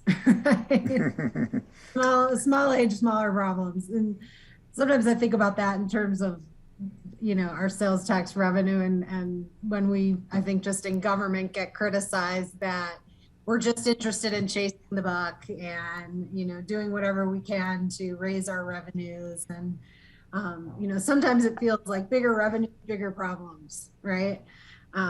So I think a lot about what Greg talked about with steady state and wondering if we were here over the tipping point with the revenue levels and just some of the impacts and pressure on problems that we've been trying to solve for years. So that's my comment. Thank you. Good point. Okay, any other comments from the board? I have closed the public hearing. I do have a motion and a second. I'm going to call the question. All those in favor, please signify by saying aye. Aye. Hey, Aye. Motion passes 5-0. Thank you, Anne, as always. Thank you. All right, next item under our consent, second reading, public hearing, is an intergovernmental agreement to provide detoxification and withdrawal management in Pitkin County. And do we have Nan here with us, or?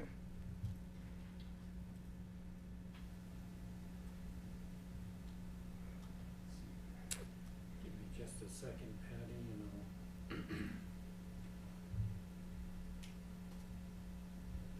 can take this. I will let you take this. All right, so this is second reading of an intergovernmental agreement.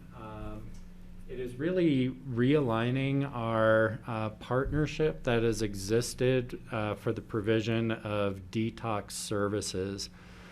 For many years, we had an intergovernmental agreement that divided responsibility for the gap in funding. So the costs of providing detox tend to pretty significantly exceed the revenues available to pay for them. And so we, for many years, had a formula that was driven by three factors: population, number of liquor licenses, and then access or use of the detox. And that is how costs were divided between our municipal partners and the county. Aspen Valley Hospital had taken a percentage cost based off of initial estimates of utilization off the top. And so we operated with that formula and that IGA for several years, and there were a few problems with it. Sometimes the data was not available in time for budget decisions to be made by our municipal partners. And you could see some elasticity in it, particularly on use numbers and in our smaller jurisdictions, liquor licenses. And so this rewritten IGA bases the contributions on a flat percentage, and that's based on our years of experience in this other formula and what each entity felt was a fair distribution of the responsibility of gap funding for detox services. And so our partners in this remain Aspen Valley Hospital, Town of Assault, Snowmass Village, and City of Aspen. In addition to how the cash contributions are divided, there are in-kind services that are provided by the hospital, including security, laundry, some food. The county does provide space for the 4 detox beds as an in-kind donation. Everyone has approved the restated IGA as written, and it is in front of you for second reading. And I can take questions. I do have a question and something. I don't know if there's a nexus here between the use of the detox, but have we ever taken into consideration the number of marijuana retail licenses? We haven't, because the detox hasn't dealt as much with withdrawal on marijuana as it has with alcohol or opioid type of drugs. Just thinking of it as a contributing factor maybe in some cases. Yeah, we have not looked at that. So maybe in the future, if there's, if we see a nexus there between those who are using the detox withdrawal and their histories of uses of other substances, that may be something we want to be thinking about in the future. I'm not saying to stop this moving forward today to do that, but just a thought I had when you mentioned liquor licenses, and we know there's substantial marijuana retail licenses within the municipality, so just a thought. Does the board have any other questions or comments? Okay, I'm seeing none. This is a public hearing. I'm going to open this up for public comment. So anyone wishing to comment, I think we have one person who's been very diligent staying on the line. If you would like to make a comment on this item, please raise your hand by using *9 and *6 to unmute yourself. And this is again public comment for the IGA regarding the use of to provide detoxification withdrawal management in Pickens County. Okay. Seeing no comments or questions coming from the public, I'm going to bring it back to the board for either further comments, questions, or for a motion. Make a motion to approve. Thank you, Francie. I'll second it. Thank you, Steve. All right. Any further comment before I call the question?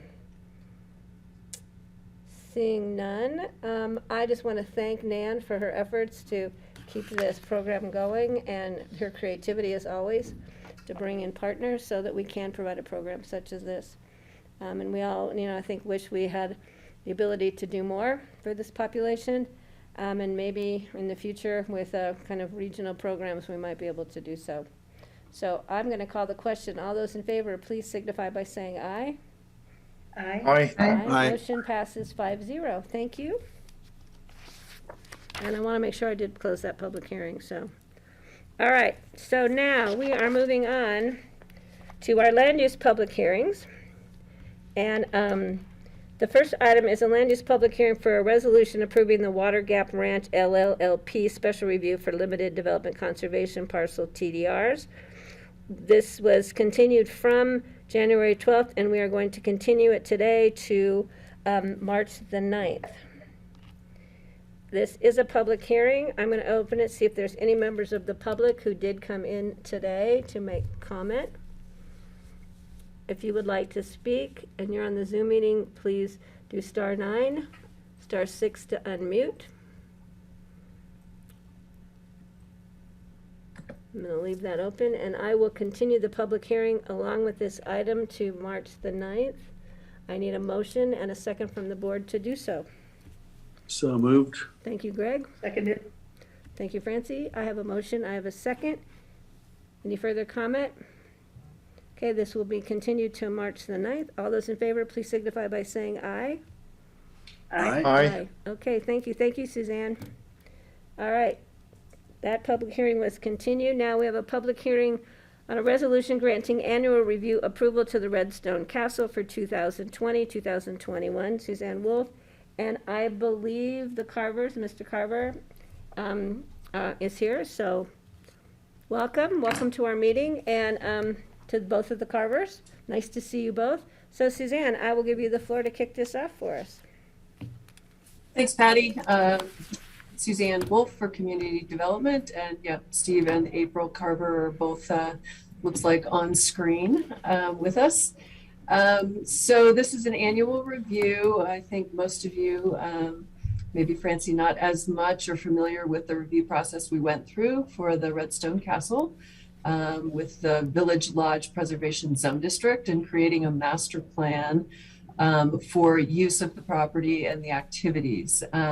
The annual review, the condition and the approvals was very specific to the special events that go on and sort of the transportation or traffic impacts and providing information on those items as we move forward and kind of see what the impacts are of the operation as it's kind of as the castle's been brought back to life by Steve and April. So I think this is our maybe 4th annual review at this point. Obviously, there have been some blips along the way with things like COVID affecting operations. So I think, we haven't seen all of the activity that was anticipated, obviously, under the approvals. But so this annual review report, I think, was fairly simple for the Carvers since there were no events during the last year.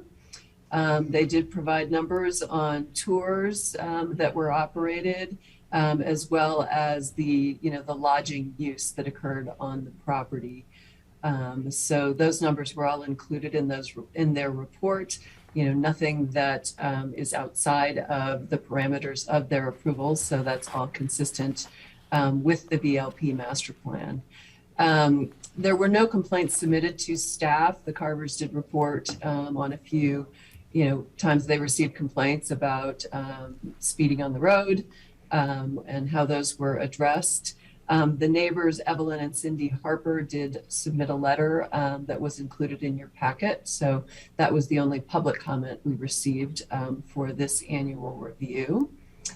And I guess the only thing to point out there, I think, is the VLP master plan provided sort of a phasing in of events, and same as last year, given, the level at which events have occurred or not occurred, staff has, recommended that we keep that at the same level that it has been, since they have not performed, to really see what the impact of that might look like. So I think that's really about it. If anybody has any questions for me. Are there any questions for Suzanne? I'd just like to say to April and Steve, I would love to come up and see the castle. I have to admit, I've never been there after living here for 30 years. So I'd love to give you guys a call and make an arrangement to come up and check it out. Please do. Okay, so now I'm going to allow the carvers, if you would like to submit any information to us. You did a really good job in here with the attachment that was provided in our packet, but we'd love to hear from you and what's going on up there.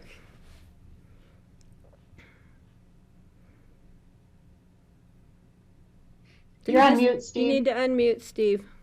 I'm on the list twice. Oh, they got your name changed. Good. It was me up there twice, but thanks for doing that.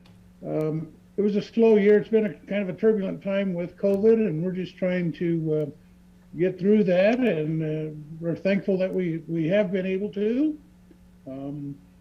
We were closed a substantial portion of the year because of COVID.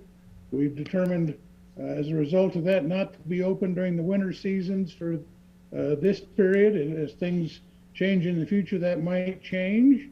But and we did no events, as reported in the attachment. Just because of COVID and those issues, we cut back the tours to private tours only, and still conducted a significant number of them, several hundred. I think it was 700, was it, on the list? But so that's really all we have to report, just trying to comply. Thank you. We appreciate your efforts and the great job you're doing up there, Steve, and that you attended to the issues with, I know that was always a concern of the use of the roads, so thank you for being on top of that. We appreciate it. April, did you want to jump in here? No, no comments. Nice to see you. Yeah, and I will be calling too, maybe in the spring, because I have a granddaughter who believes in castles. Okay. Yes. Please do. So, any other comments from the board? Yes, Steve, please. I urge you, Francie, to go visit the Redstone Castle when you get an opportunity. The restoration work that the carvers did on there is just astounding. I think it really brought back the splendor of when the Osgoods lived there in a very good fashion. And it's so unfortunate about the pandemic that more people can't go and experience the castle right now. It's really bad timing because it just is they did just such an awesome job on the work there, and I really wish more people could go and enjoy that. And I'm sure looking forward to the day when your business can pick up again. And we have the provision in there that to increase the number of tours or the amount of activities you have there, and yet you still haven't reached the threshold of the first, what we anticipated for the first year. And that's really unfortunate. I feel bad about that. And it makes sense to just keep it at that threshold for yet another year, but I'm looking forward to the year when we can actually approve an increase in the number of tours that you could do there, or number of tours and just the activities in general. Thank you. Okay, this is a public hearing. I don't think I've opened the public hearing on this yet. Suzanne, this is just a one reading, correct? Correct. Okay, so I'm going to open this to any members of the public who may have joined us to comment on this item on our agenda. And if you are here with us, please hit *9 and raise your hand. And you might need to do *6 to unmute. And Andrew, I don't think we've seen anybody else join us. Diana is still our patient participant or attendees to our meeting. All right, seeing no comment, I'm going to bring it back to the board. I'm going to close the public hearing and bring it back to the board for further comments or for a motion.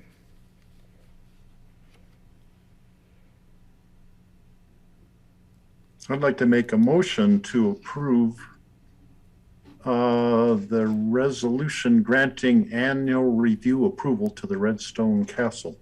I'll second that. All right, any further comments? I'm again going to thank the Carvers for really doing a great job complying with, it was a long process to get this approved originally, I remember, and you guys were great. And let's hope that this next season, COVID restrictions will be reduced and you'll be able to share your beautiful castle with everyone who would like to see it. So I have a feeling Francie will be knocking on your door and you'll probably be seeing me too. So we'll call and make some reservations and come up there when we're able to. It would be great. It's a beautiful spot. Francie, you will love it. It is gorgeous. I haven't seen it since it was all the work the Carvers put in, but the history there is, it just oozes, and every time when you stand there, you feel like you're going back in generations in time. So it's an amazing, experience. Yeah.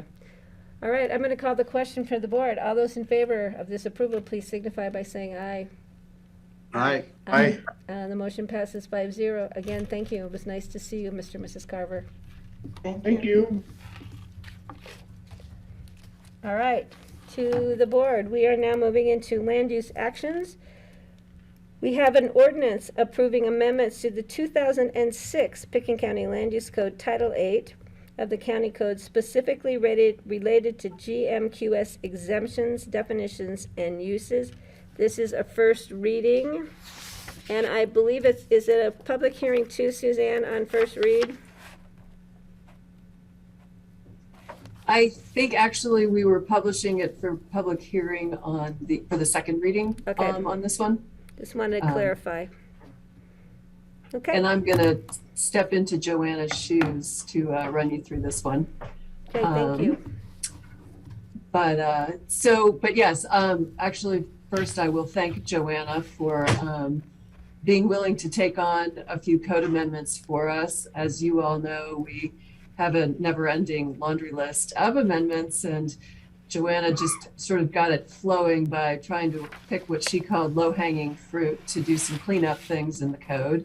But it's been good to just finally start to try and tick a few things off the list. So it may be it seems like a bit of a random assortment of things. But again, they were just things that we staff have identified along the way that we thought would be helpful to clean up in the code. So I'll walk through those a little bit. I think as you saw, the more detailed explanation of the amendments was in that P&Z memo.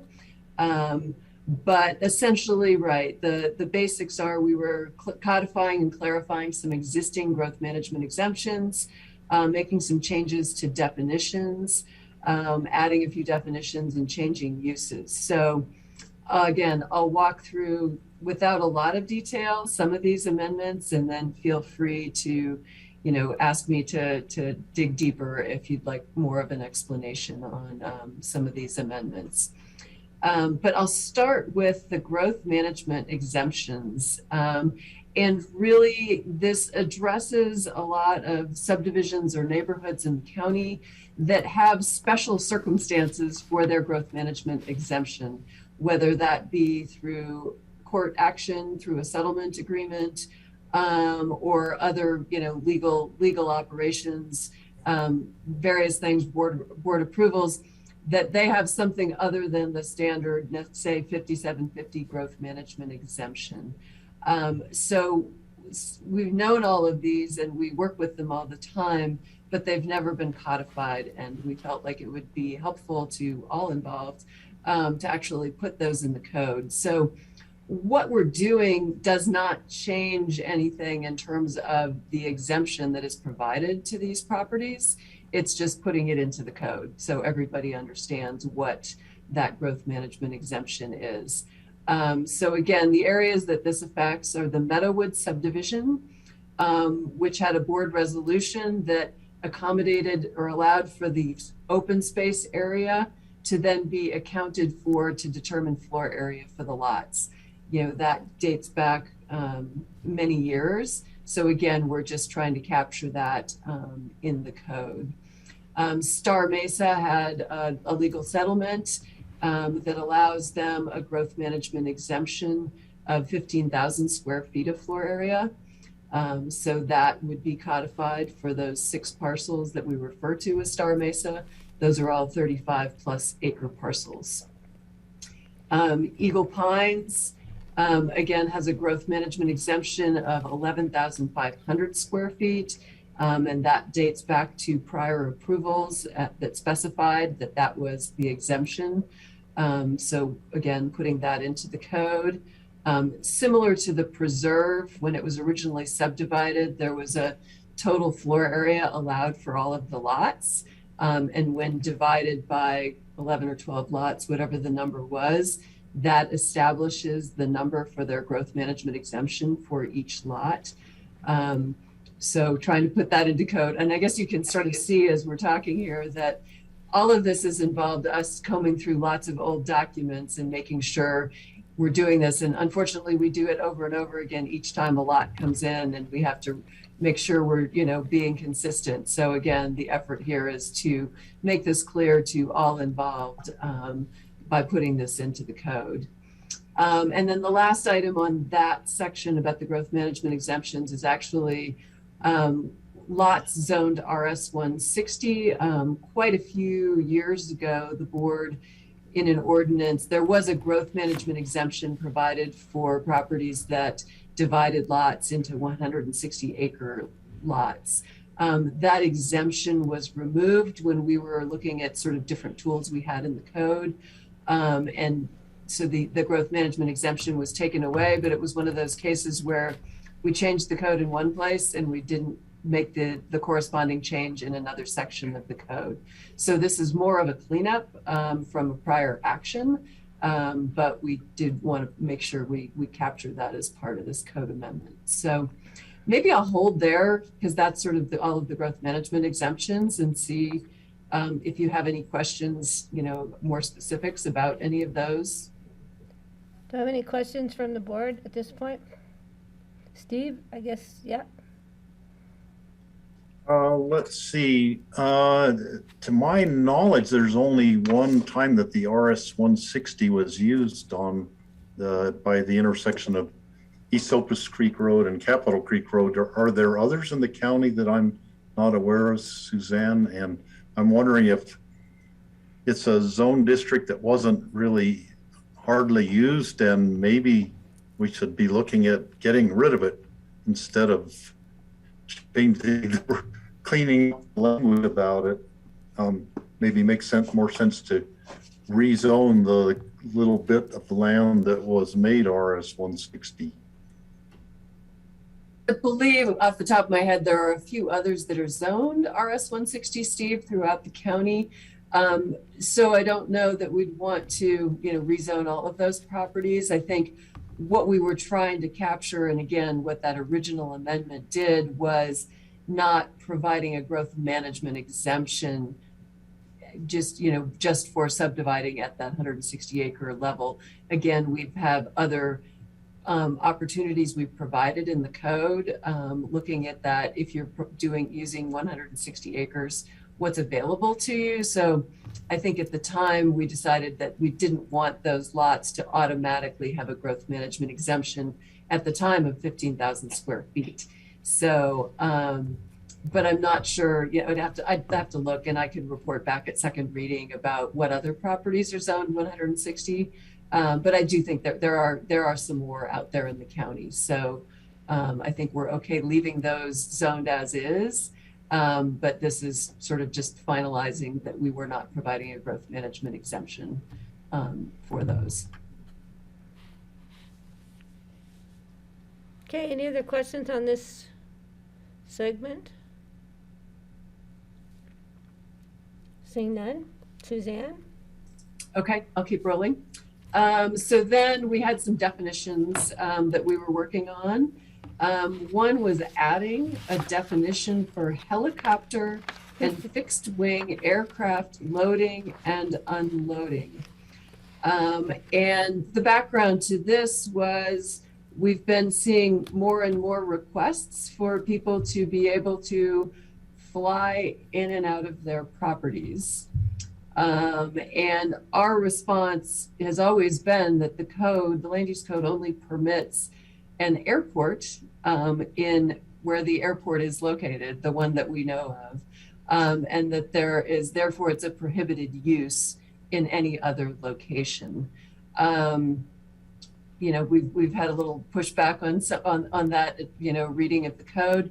So we felt best to make it really clear and create this very specific definition that then is basically listed in our use tables and prohibited in all of the zone districts. So if you read the definition, there are exceptions that we've acknowledged: emergency rescue, obviously, communication or ski lift tower installation, operations at the Aspen-Pitkin County Airport, wildfire, community emergencies, those kinds of things. And there is a provision to allow for use of a helicopter for construction in the rural remote zone district, but that requires special review approval by the BOCC. So you would see that in a different, through an application request. But otherwise, this would clarify that this, an aircraft loading and unloading is not allowed in any other location within the county. So that's the intent behind adding that definition and playing that out through the use tables. And that excludes John McBride, right? Right, exactly. Joanna, that came up at the P&Z. I mean, the only airstrip in the county that is, private and has continued to be used is John McBride's. And essentially that's looked at as grandfathered. There was another airstrip out in the old Snowmass area that, hasn't been used for that purpose. And I don't know, maybe Steve could help me, decades, at least as far as I know. So that, that is not a use that could be, brought back at this time. I see. That would, Great, but thank you. John's does continue. So Kelly and then Steve, please. So the activity that we heard complaints about last year near Hoagland Ranch of helicopter landings and takeoffs was illegal activity under the code? Yes, that was our position under the existing code, and that this language would further, make that very clear Thank you. in the future. Okay, Steve, please. Thank you, Kelly. So I cannot find in all of our packet where it, aside from in the dialogue at the beginning where it talks about John McBride's landing strip, that's saying it's going to be grandfathered in. I mean, Yeah, I don't see it in any of the other material. Another thing that's really missing, and it seems like an inconsistency, you didn't include table 4-1 with the changes of the wording in that. It mentions it that these changes are being made, and it saying it's going to be in all zone districts, but then in the text you only have the zone districts for it's like PUB and U and RS 160 are called out, and the industrial zone district are called out to be not allowing the helicopter and fixed wing aircraft, but it doesn't mention any of the agricultural zones. Is it still going to be allowed in like RS30? And that would be where John McBride's, I believe, is RS30 zoning. And he uses his plane mostly for agricultural purposes. He flies around looking for lost cattle or looking to see where his cattle are, sometimes during hunting season to try to see hunters sneaking into his property to figure out where they are, because that is something that happens a lot, where a lot of elk go in his place and he doesn't want the public going in there hunting.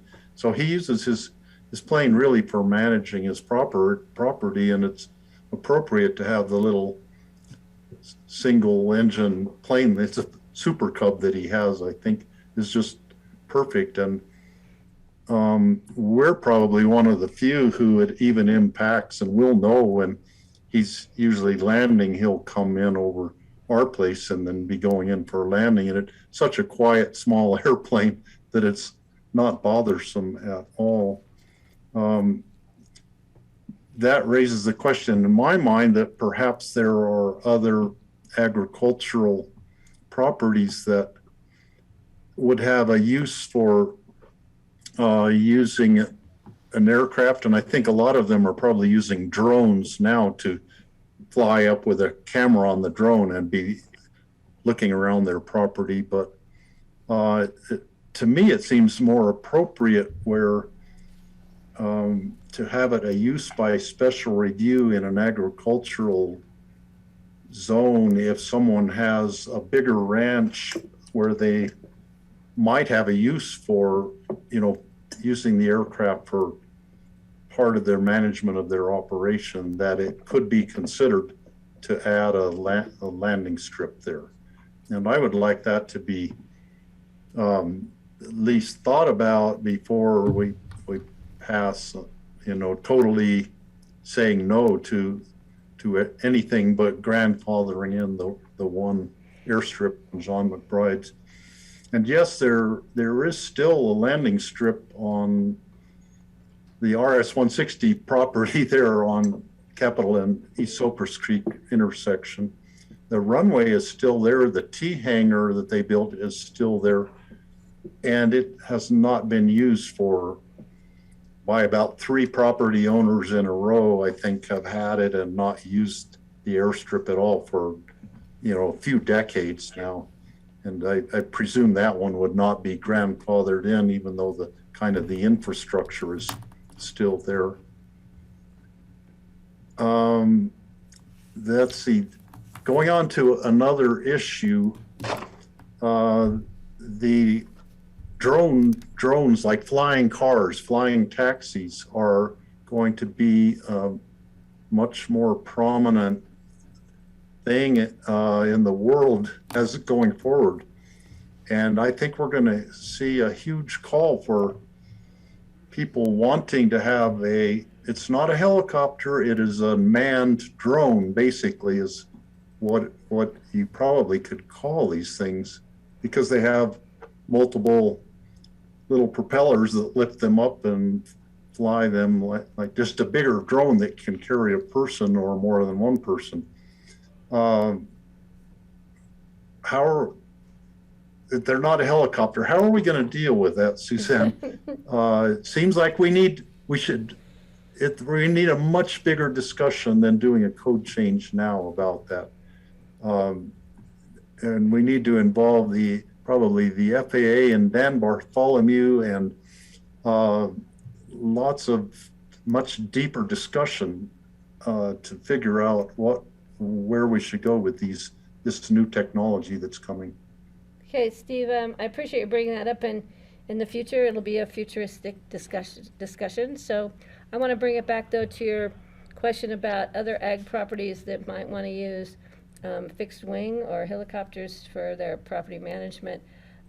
Suzanne, I would like your input on that, please. So I'll try and catch up with all of Steve's things he brought up. first, I guess the simple one is, Steve, we didn't put the entire use table into the code amendments, but there is language that basically says, we'll add a line in the use table and put it as prohibited all the way across the zones. Those other zone districts that had all the text are ones that are sort of one-off zone districts that were carried over from the old code and happen to be not live in the use table. They have that separate. So that's why those are kind of called out separately. But yes, the intent is that it goes prohibited all the way across the board. In terms of, well, so the drones, right, I think obviously you picked up on the language at the end of the definition that allows for unmanned aerial systems or vehicles, right? I don't think we've gone into the, I can say I know nothing about what you might be bringing up, which is sort of manned aerial vehicles, I guess. So that would be a future conversation. For those ag zones, I mean, again, if, you all could have a discussion. I think our intention here was, the people we're hearing from who are interested in being able to use aircraft or helicopters to their properties is not related to an agricultural use by any stretch of the imagination. It's clearly just, to be able to do that as access rather than driving, to be able to fly into their properties, for all various reasons. So, again, we've had questions about it for properties up the frying pan. We've had questions about it for properties, probably in every single valley. So, that's our concern. For John McBride, there wouldn't be language added to the code that calls out his one specific property and his airstrip. But by making this, essentially when I say grandfathered, it's like we look at any other non-conforming use where we say, hey, this use has existed even though, before the code prohibited it. So, really there it's, in the documentation for his property as to how that's been used, how long it's been there, and that it continues to be used. Again, that's very important, and why that other airstrip, if somebody came in and said, we'd like to start using this, it exists, we'd say, when was it last used for this purpose? And, then that, it's been longer than a year, that use is no longer, possible. So I think, did that hit on all of your questions? I mean, again, I think for you all to discuss, would there be certain uses in agricultural areas? But again, obviously you get the understanding of what our concern is. Okay, Steve and John Ely, I did see your hand up, but let me get done here with Steve and So come to you. I could think of one other instance, and was use of a helicopter, and it's when Bob Perry had the 4 steers who were stranded way up at Timberline in the middle of the winter time. That was really a special case that I presume if that instance, they airlifted them from within the wilderness area down to the McCabe Ranch, where then a veterinarian was there and, doctored the 4 steers when they got them down there.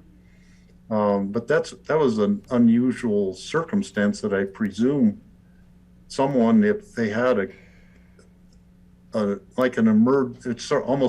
an emergency situation, and they could get a permit for a special use permit for that, or somehow that could be included in the emergency use of a helicopter. Right. I think, that's our intent by including that language for emergency. At that point, we're not looking for anybody to get a permit for anything. If it's an emergency, what needs to happen will happen. And so that's, definitely why that exception is there. So hopefully that would cover any of those kinds of circumstances. Okay. Okay. That was just a one-off kind of a thing that I hope that never happens again. So I'm going to move to John Ely. You had your hand up, John? Yeah, Patty, thanks. I just had my hand raised to respond to the items that Steve mentioned in his comments, but Suzanne addressed all of that stuff completely, so I'm good. Okay.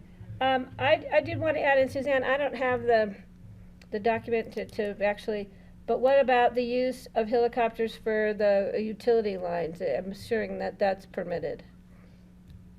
When they come in and do their power line checks and tower checks, they bring in helicopters. Yeah, maybe we want to add utility to that language. Right now it says, communication I think we or should ski put, lift tower yeah. installation, maybe utility as well. I think that's probably wise because that's pretty much, we see, I think, more use for that than we do. That's an annual or frequent review by the utility companies.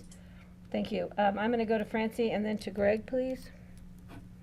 And the CBW uses their helicopter, takes off and lands right next to my property here when they do their elk count pretty often. I didn't see that exempted either. Okay, I can Yeah. Just so people don't say find some language for that No, too. Yeah, Francie, that's good. We need to include something about that. And then, Greg, before I call on you, Suzanne, when you say the grandfathering in, we have had use of a helicopter, it's my understanding, by someone who lives here in the valley. I'm not sure where their property is, but they use it to fly over real estate properties in an effort to sell real estate. And I don't know if do you have any information as to where that helicopter might be landing and taking off, and whether it's in our county? Because I want to make sure that's the issue. We've received some comments from the public, at least I have, about, who's flying that helicopter and for what purposes. So I guess we'll just need to follow up if we see that use continue.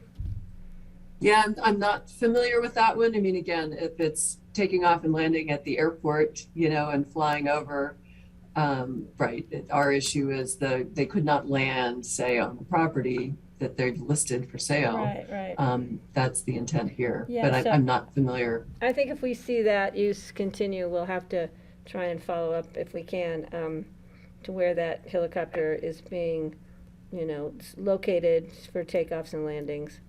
But I just wanted to bring that to your attention, and we'll see what happens with it.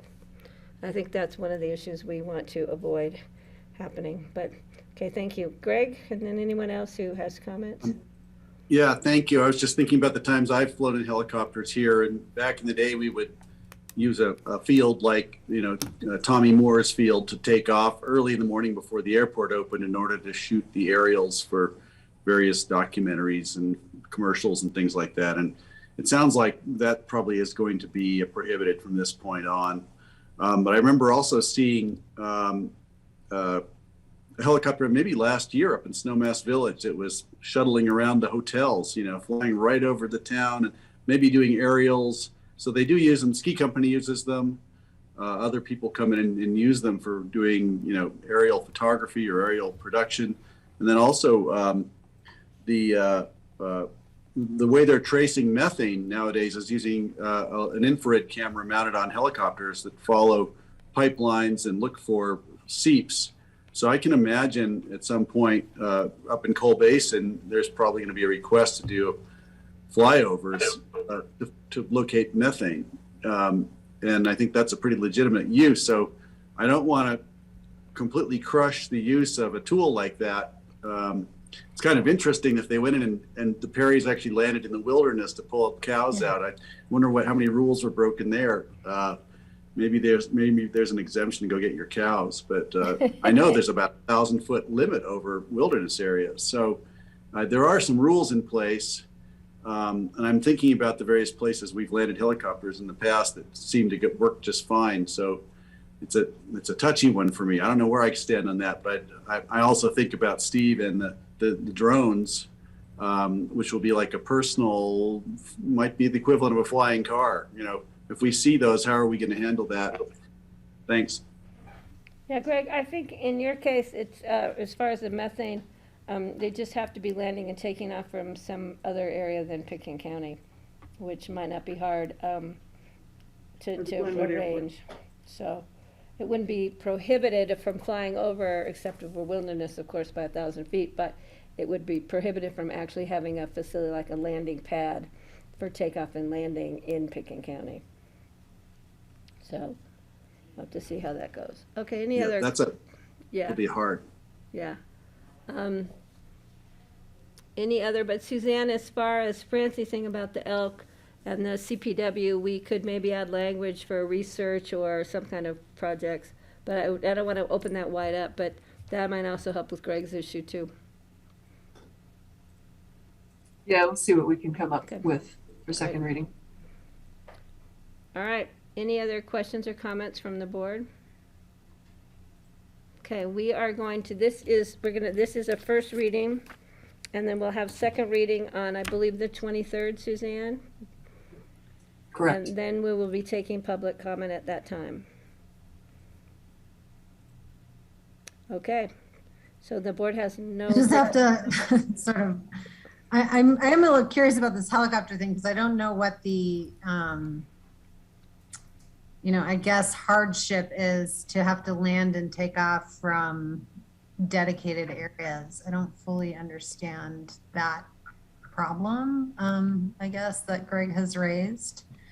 So I'll be interested in hearing more about that, what you guys think through for second reading. And then just some of this for me is like, gosh, some of the things you would never hear in New Jersey, cow evacuation by helicopter. They don't do that in New Jersey? Oh, come on. But yeah. Sometimes these things go through my head, and then there's like things in New Jersey that you would never hear or see in Colorado. Right? Anyway. Well, and I think in the CPW study, they do need to put down on the ground where they are because that's when they move the elk to not too far away. They don't be flying them across town to the airport to study them and then flying back. But yeah, those are questions we will need to address when we see the language when it comes forward. Steve, please. So I thought of two other things that I had notes kind of buried in my stuff about the helicopters. One, it talks about the high water mark on Little Elk Creek as it runs through Little Elk Creek Village. It maybe doesn't matter, but Little Elk Creek Village at that point there's no natural water flowing in Little Elk Creek Village at that stage of the creek. All of the water that comes down Little Elk Creek from up on Capitol Creek Road all goes into irrigation ditches. Little Elk Creek actually disappears through the Weeben Ranch completely. And then at the bottom of the Weeben Ranch, it starts picking up again from wastewater from the irrigation going into the old stream bed from Little Elk Creek. And then it's basically just a glorified irrigation ditch all the way through Little Elk Creek Village, still following the original course of the creek. So in here it talks about how close a house could be built to the creek, or it has to maintain the 100-foot setback and whatnot. But and I don't know if it makes a difference if it's return flow from irrigation water being added back into the creek to make it keep it a creek by definition that we have the 100-foot setback from. So I just wanted to call that out. I don't really need an answer on that now, but maybe at the second reading we could learn more if that makes a difference or not. So Steve, since we do have the county attorney here, I'm gonna ask John, when is a creek and when is a creek not a creek?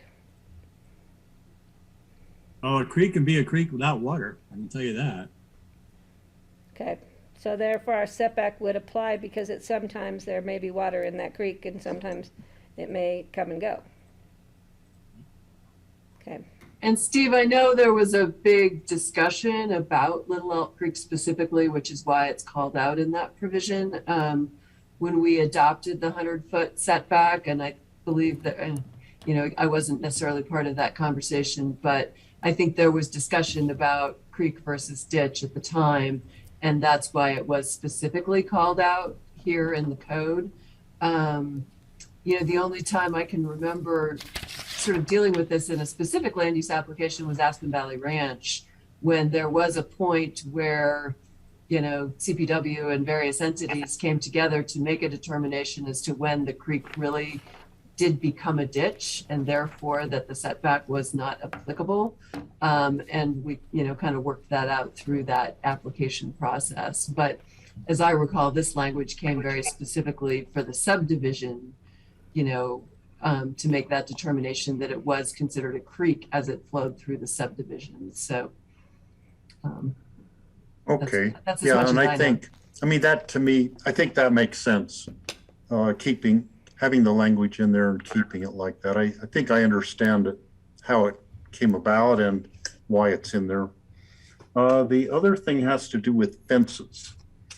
So right now, the way it would read is that on land that is assessed as agricultural land, any fence under 6 feet tall wouldn't have to get a permit. So right away, I can think of maybe 3 instances where people would have a fence higher than 6 feet tall. One would be around beehives to keep bears out. And they would put an electric fence about 8 feet high all the way around beehives to keep bears out.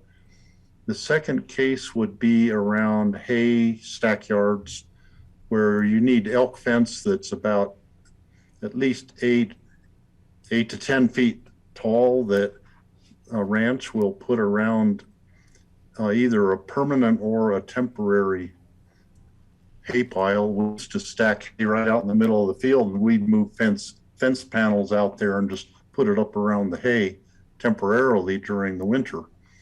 It doesn't seem to me that a person should need a permit to do that on a ranch just for protecting their hay from wildlife. The third instance is the one that Kathy Markle brought up about putting a fence around orchard ground. And you need to have something higher has to probably be 8 feet high to keep deer and elk from jumping over it to get into the orchard and destroy the trees. I don't know, if someone already has an orchard, it seems to me they should be allowed to do that and not have to get a permit if it's a modified agricultural operation, but I think we should have a discussion about that. Also, if someone has a fence like around some orchard ground that needs replacing, I would think replacing an already existing fence with sort of the same height and same kind of fence should be allowed without having to get a permit. And that again there'd be, just a few instances where that would be something on an ag land that someone should be allowed to do. And I think without getting a permit personally. That's all. So Suzanne, are there any exceptions for ag fences in this that would not have to go through the permitting process? So right now the exception reads, if you're assessed agricultural, you could do a fence of up to 6 feet in height. So I think what Steve is saying, there may be an exception to the 6 foot limit, for certain specific agricultural uses. So I guess, we'd have to think about how to craft that language. Because again, obviously that's a pretty huge exemption now for if you're just assessed agricultural, that you can put up to a 6 foot high fence anywhere on your property. But yeah, I see sort of, Steve's examples of, is there a further exception to that height restriction within that as well? Yeah, I agree with that. And I think that language might need to come back for second reading to see how we can make it specific to ag uses on ag properties, not just you can put a fence up anywhere on your ag property, but there has to be a verified use for that fence to be greater than 6 feet. And I think there's some valid cases with the protection of crops or hay or bees from wildlife. Okay, Steve, are you Can I finished? say 'Cause something Francie about has that specific? Yeah, I just wanted to say that is true for gardens too. I mean, a 6 foot fence doesn't keep deer out. That's the reason you have 6 feet, so deer can jump over it, I'm assuming, so we're not stopping the flow of wildlife. But if you have a garden, you build a fence to keep the wildlife out. So, yeah, something that would exempt me. Well, and for other uses, because we're trying to really encourage and incentivize gardens, sustainable agriculture, and if we're doing so, then we need to make sure that we're allowing those activities to be protected. And around the Two Roots farm on the Emma, open space, there is a fence around their gardening part of the Two Roots farm. It's not around the entire property. The hayfield part is still just open for deer or something to go with it in there and graze. So that's a good thing to bring up, Francie. All right. Thank you. Are there any more questions for Suzanne on this? This is a first reading. We will set for a second reading and a public hearing on Wednesday, the 23rd of February. Okay, seeing no further comments from the board, is there a motion to move this forward on first reading?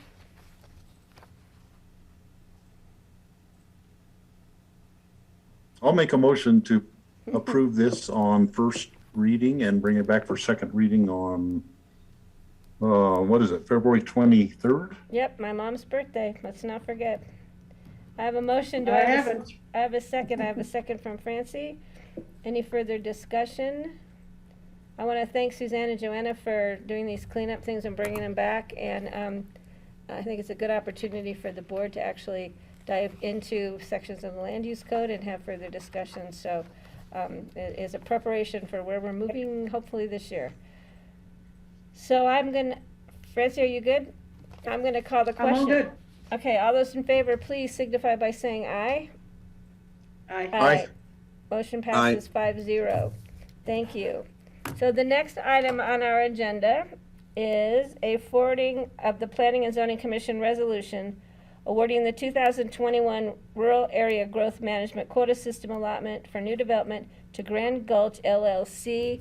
I want the board to know this is for information only. This has been moved forward, I believe, from Planning and Zoning, and no action is required of the Board of County Commissioners at this time. So this is not technically a one reading set for second reading with public hearing or any such nature. And generally, we don't necessarily take public comment, but I see we have a few members of the public who've been hanging in there with us today, and we'll see if they want to submit comment. But Suzanne, please. Thanks, Patty. So I guess it's my show today. Suzanne show. So yeah, the Planning and Zoning Commission had growth management scoring last week. We only had one application for the rural area for a new development right. It came from, the applicant was Grand Gulch LLC. And that's kind of the team that's online with you. Tom Barron is the principal behind Grand Gulch LLC, and then Alan Richmond and Dave Myler were his representatives. So that's why they've joined today.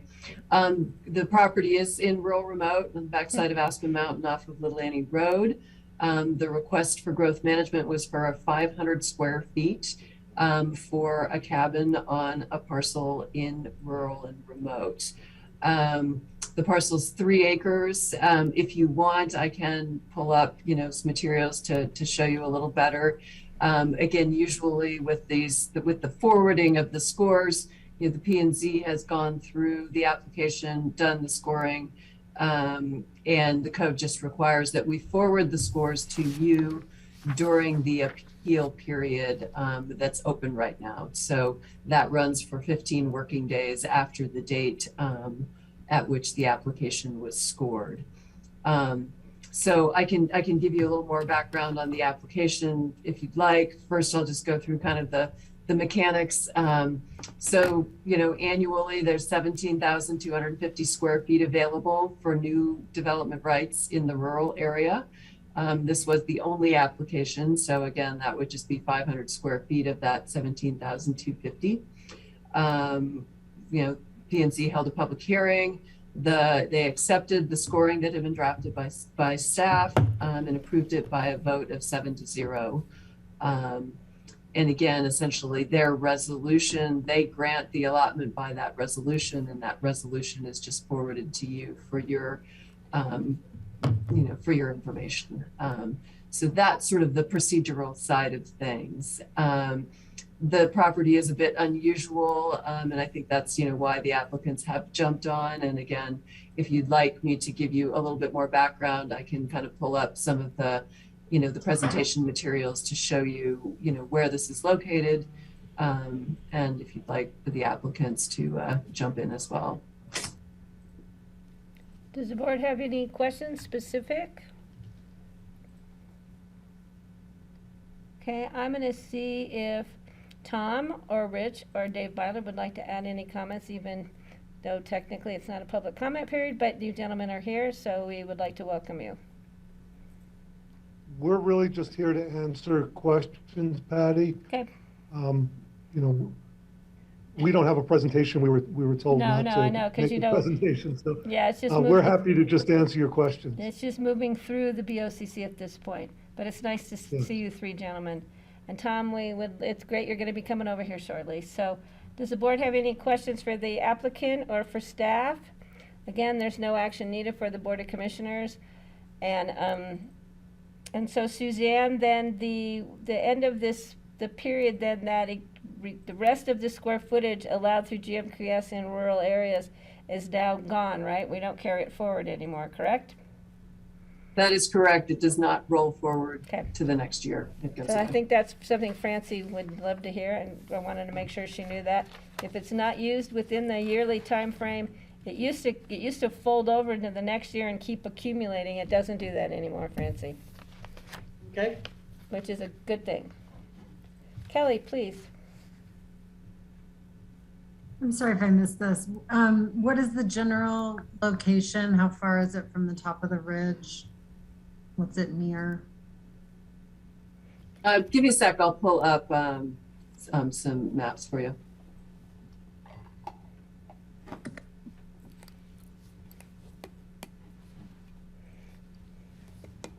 And have you received any appeals thus far? There were no public comments to the negative at the hearing, Kelly. And frankly, the only comment we received was a letter from Marcella Larson supporting what we're trying to do here, which is we're trying to preserve this property and sterilize it and make sure that it's never developed. Thanks for sharing that, Alan. Yeah, this is not a developer in front of you today, as I think many of you know. This is someone who's been buying property in the Little Annie Basin for the 30-plus years that he's been living there and conserving that property, and that's the story here as well. So you all are That's seeing on our backside tour this fall. Yeah, actually, we were pretty close, Kelly. So way up at off the top of the map is the sun deck. But I think when we came down Little Annie Road and we stood sort of at this intersection, was sort of the end of our tour on the backside. You can see, so here's where Little Annie and Midnight Road kind of connect together. The property is just below that. If you're familiar here, I'll go through a couple of these. Just to give you a little bit of a visual. And Suzanne, you might relate it to the Little Annie mine cabin as well, if they saw that day. Yeah, I don't think we didn't get down that far, but if you're Okay.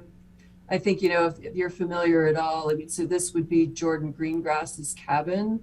There you're looking out. Again, if you're looking at this map, as you come up, there's a point where you have, sort of two historic cabins across from each other.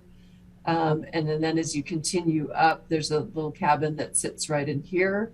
And again, this is kind of where you're out in the open and, I think what people think of as the basin. So the property we're talking about is just above Jordan's cabin, and Little Annie Road is continuing around here as it comes around. And then this map is showing you that there are several pieces. Number 3 has a cabin on it, but 1, 2, 4, and 5 are all pieces, that were Forest Service small tracts that were acquired by the applicant. And as part of his application for the development allotment, he has committed to, basically sterilize these other pieces along with that. And I think, if you've looked at the application, I think it's appropriate to just, say that, the intention here is to obtain a growth management allotment because this came out of the Forest Service. we've determined it does not have a development right. The applicant was interested in pursuing a TDR, but our position was if there is no development right, there is no transferable development right. So the applicant was competing in growth management to obtain a right in order to then obtain a TDR and sterilize. Along with that, again, these other three pieces would be included in that deed restriction to sterilize all of those pieces. And Could you if I say could that just- one more time, Suzanne, with the last couple of sentences? Trying Let's to see. take a place that can't be developed, make it into a place that could be developed so that he could get a TDR and then sterilize it. Is that what you said? I think so. Pretty much. So, right. I mean, again, this was, a Forest Service parcel that was transferred out of the forest, determined, maybe John Ely can help with that. I don't know a whole lot about the Small Tracts Act and how that works. But the property was sold to Grand Gulch LLC by the United States out of the Forest Service. The land use code specifies that there is, if a property comes out of public lands, it does not have a growth management exemption or a development right associated with it. So the property does not currently have the right to develop. The owners was interested, obviously, in looking, trying to obtain a TDR off of the property, but without the underlying development right, that's not available. But as with any other legally created parcel in the county, they have the opportunity to compete in growth management to obtain a development right. And then their, end game is to sterilize that development right with a TDR. And get $2 million for the TDR. Yet what the market will bear for a TDR at that point, which currently is in that realm. So couldn't the lot be sterilized without TDRs? Could I respond? Please do. Yes, Tom, go ahead, please. Thank you. I don't know if you can hear me, but I hope you can. I just wanted to say, to answer that very good question, you have to, those of you who know me know that this is part of an overall strategy that I've been pursuing for a long time now, 37 years, basically to conserve as much as possible of Upper Castle Creek Valley. And that's included, just in the last few years, you've seen us donate the Riverdance property to ACES and with a conservation easement from AVLT. We have sold 2 parcels to the county open space, the Cora May claims, and then I've done a whole lot of stuff up in the Little Annie Basin that, frankly, all this, I would just say it doesn't feel like it's anything special. Honestly, it just feels like good stewardship for the opportunity to live on a wonderful place and share it with the wildlife who are up there. And so that's been the goal.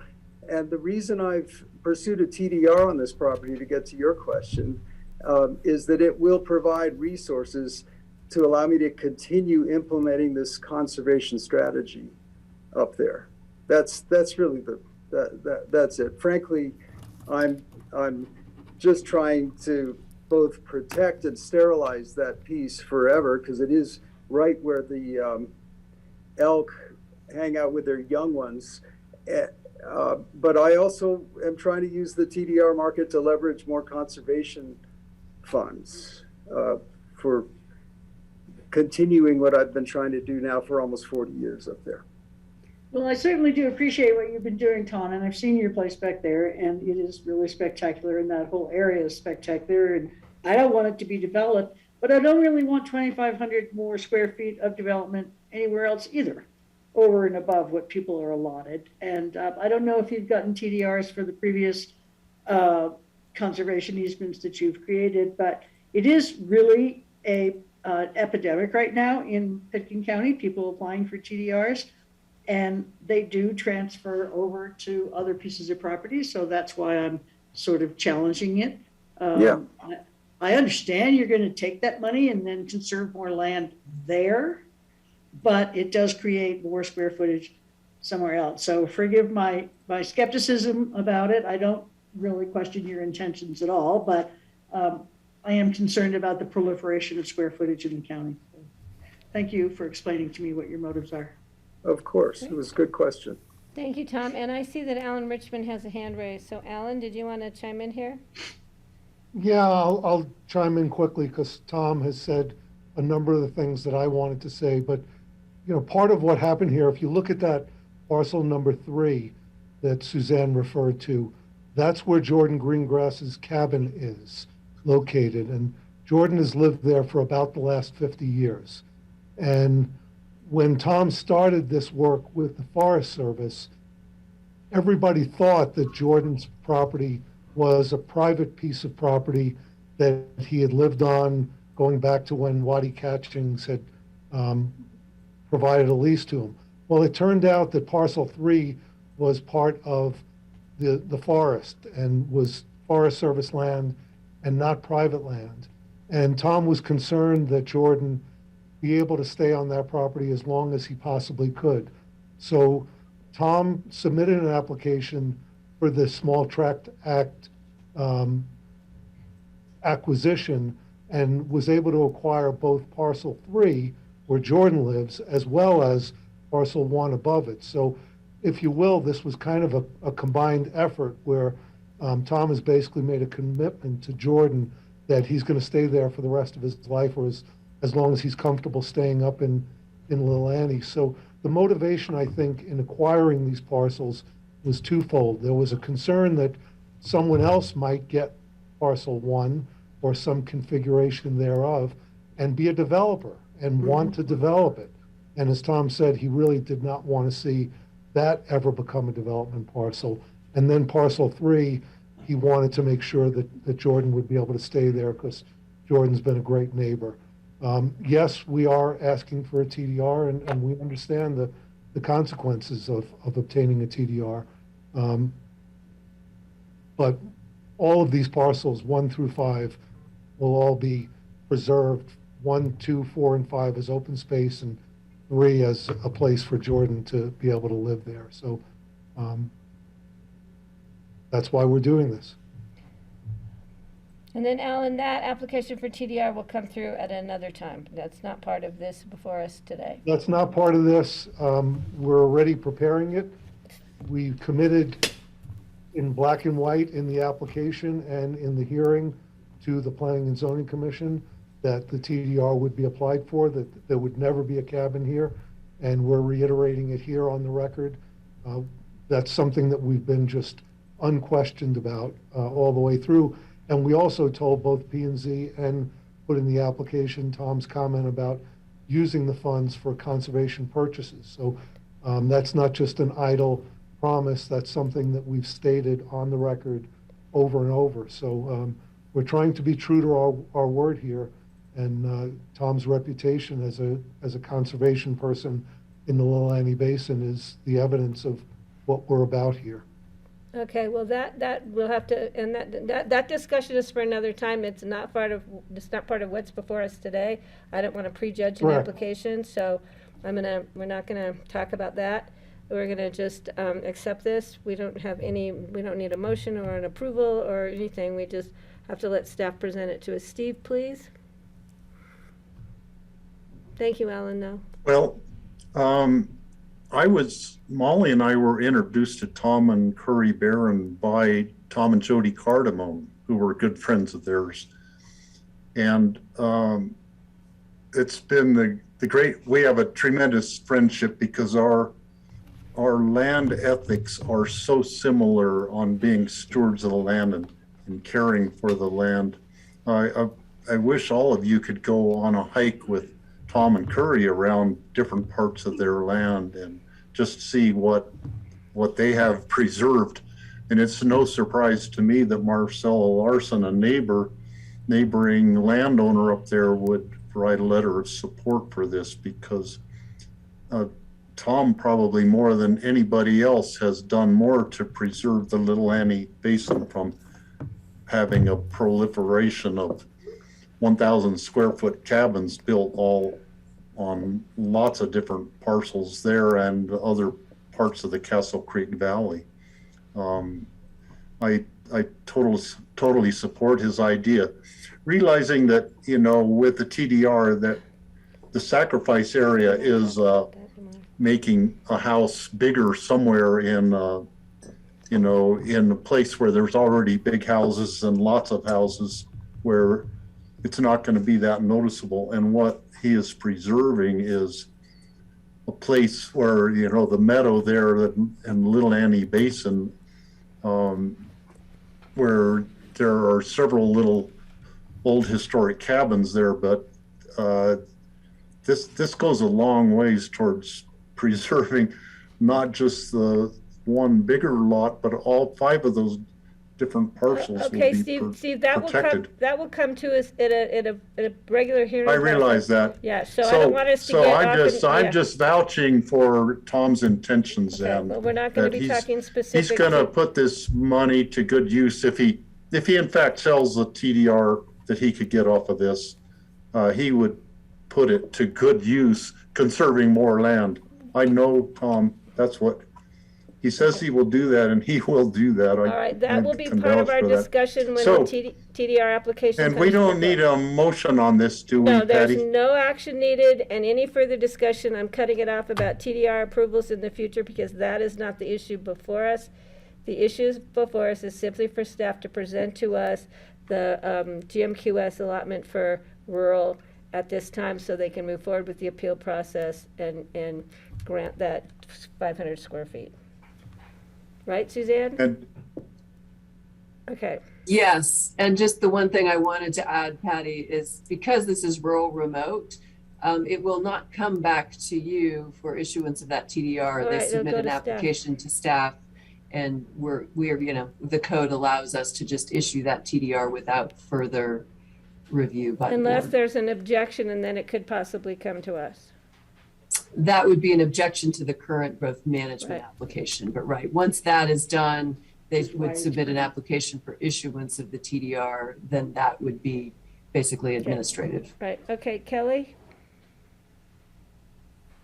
Just for my edification, this might be a question for John Ely. When these Forest Service parcels go up for sale, is there any first right of refusal by local government jurisdictions, or do they just go out on the open market? There's no right or special privilege or anything like that, so it's afforded a host local government or any other government. Okay, thanks, John. Okay, so we've got clarification on a lot of issues here. Francie, please. Just one last question. So if the last thing you said, Suzanne, intrigued me, because you said the only way that the TDR would ever be questioned when it comes back to you guys is if at this level it's questioned. Isn't that what you said? Sort of, yeah. Essentially, right. The process they're in right now is growth management.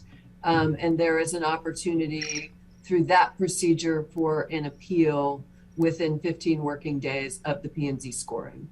So, you know, again, that would be an appeal on the actual scoring and granting of the growth management allotment. Assuming there is no appeal, that P&Z resolution is finalized, the allotment is granted, then they will submit a separate application to staff for creation and issuance of a TDR. That process is administrative. And who can appeal? There is no appeal set up for the issuance of a TDR. No, I mean, who can appeal at the growth management level? Oh, the code is very broad, any interested party, which could include, I mean, the board, it can include community development staff, director, it could include a member of the public. Okay. Just sort of in general, I'm wondering, not like I'm going to jump in and appeal, but I'm just curious. All right, so again, there's no action needed by the board unless the board has any other questions or comments or concerns, or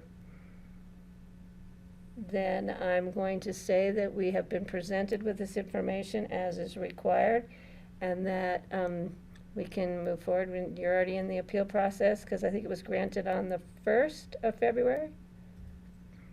So, okay. I think that Thank you. concludes this issue. Thank you. It was nice to see you, Tom and David and Alan. Thank you. Aye. All right. So that concludes the regular items on our agenda. We are up to open discussion. I do have the privilege of having the county manager here in the room with me. So, John? I have nothing for you today, just here to listen. Okay. Does the board have anything for for open discussion? Greg, please. Yeah, thank you. Well, just to remind everybody, tomorrow we have a Board of Health meeting, begins at 1. This time we will be presenting the collated public comment written form, as well as opening the floor to public comment for about an hour. And the Board of Health will be discussing the new recommendations that Jordana, our public health director, will present. Just wanted to let everybody know that will be open to the public. They can get online to watch this. It's a virtual meeting. And we're looking forward to that, to see how we what the recommendation will be exactly, and then how public health Board of Health will act. And I think everyone's going to breathe a sigh of relief, which is I think a breath of fresh air would be nice, right? So that's that one.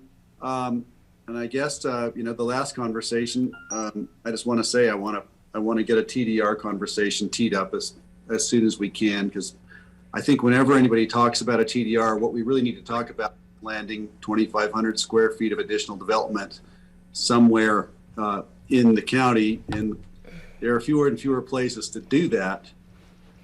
We can't seem to do it inside the urban growth boundary very easily anymore. And so I think it's time for a conversation about that. Thanks. Great, thank you, Greg. And that's on community development knows that that's one of our priorities when we're moving forward with growth management. So it has not been forgotten. Kelly, please. Yeah, I just want to bring up the article in today's paper related to the recreation center master planning process that the city is embarking on. And I know Steve has brought up several times conversations about interest in co-locating a new senior center. I don't think we've ever had conversations about that, but I wonder if this is an opportunity, if the timing is here before us to begin engaging in a conversation along those lines. Otherwise, I think that train will leave the station without us. So John, I don't know if there's been any conversation at staff levels, or if we should make some formal overture as a board, just as a party of interest. If we as a board need to have a conversation related to that.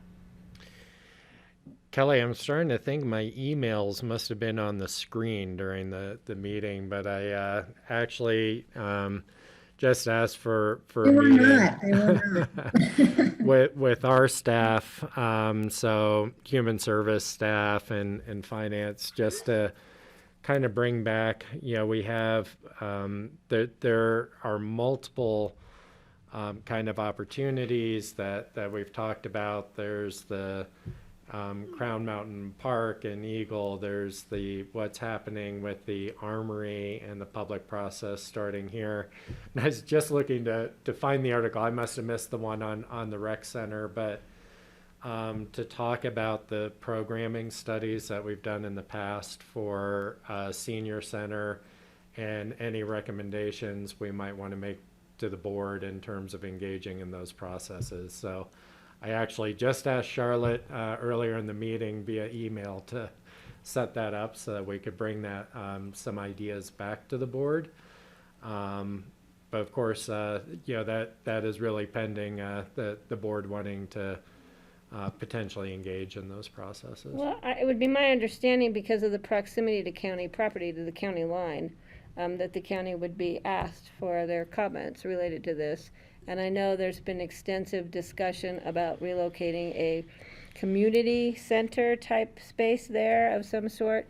And I know Steve's really well aware as I am, there's been efforts to look at a senior center there. So I think the time is probably right, and I think we need to do it sooner than later, because I'm not sure how quickly the city will move forward with this.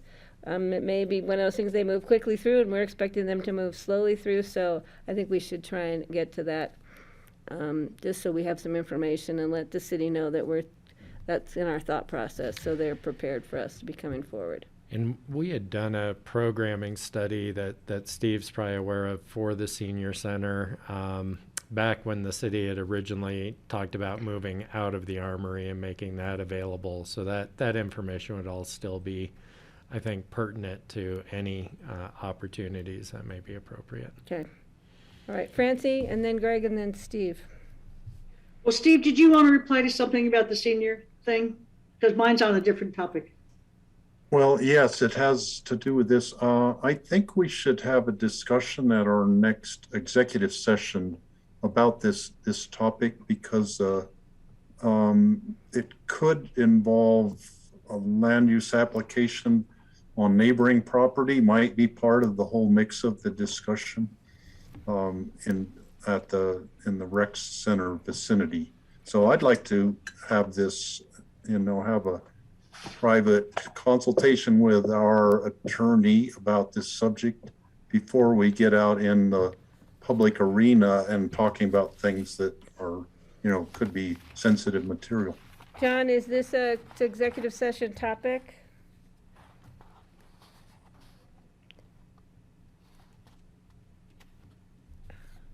It can be. Certainly. Okay, because right now I don't have anything scheduled for next Tuesday, but I don't know if we'll have, I don't know if we'll have time to get anything back around in time for that. Is that too quick a turnaround, John? I mean, I want to have a discussion when we don't have anything to discuss in front of us. Yeah, I mean, we can reach out to our counterparts. We've had some preliminary discussions at the staff level that we might be able to, share. I don't know how far we're going to be able to move the conversation, but it might be good to start to build that understanding of what's going on.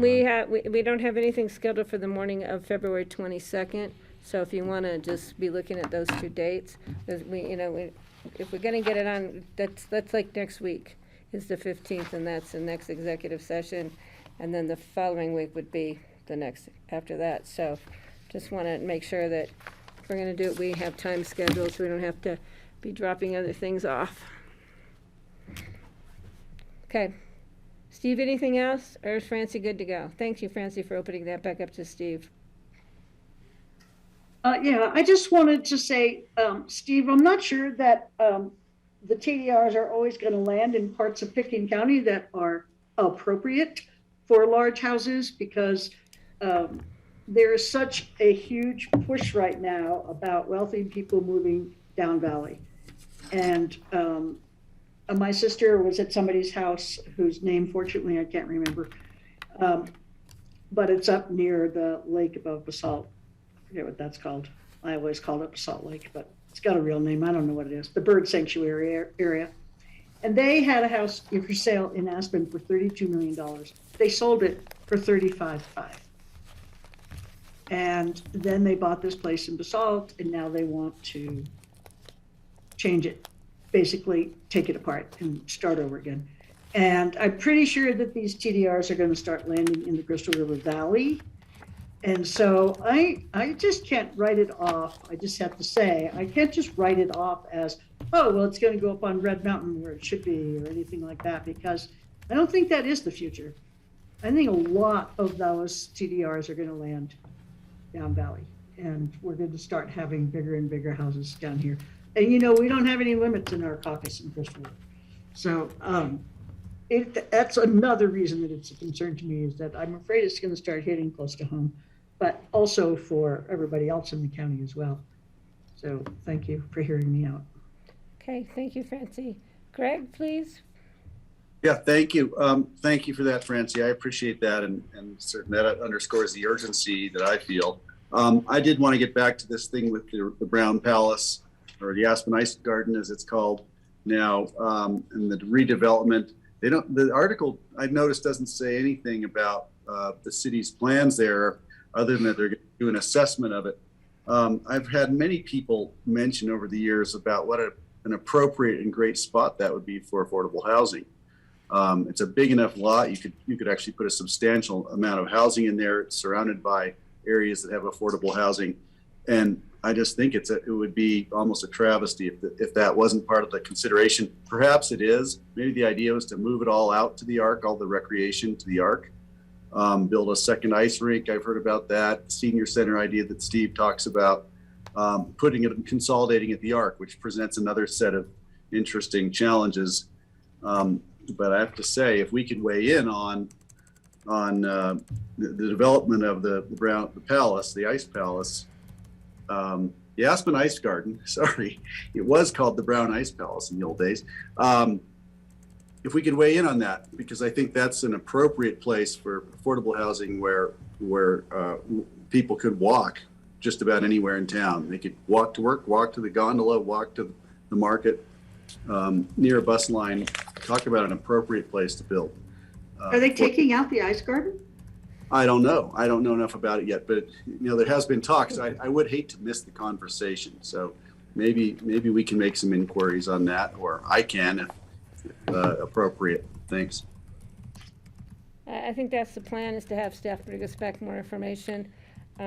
Yeah, and I think, Greg, I agree. I heard that the ice garden the thought would be, if they could build another sheet of ice at the Arc, they would look at maybe affordable housing at the ice garden. But I don't know what the city's thinking these days. So, but I think we need to jump in to see if we can find maybe some possibility of consideration for space for a senior center, since it's used a lot by City of Aspen residents. So, okay, Steve again. So, and I've heard that idea too. I think I first heard it from Scott Ryder, who was suggested moving the ice rink out to the rec center.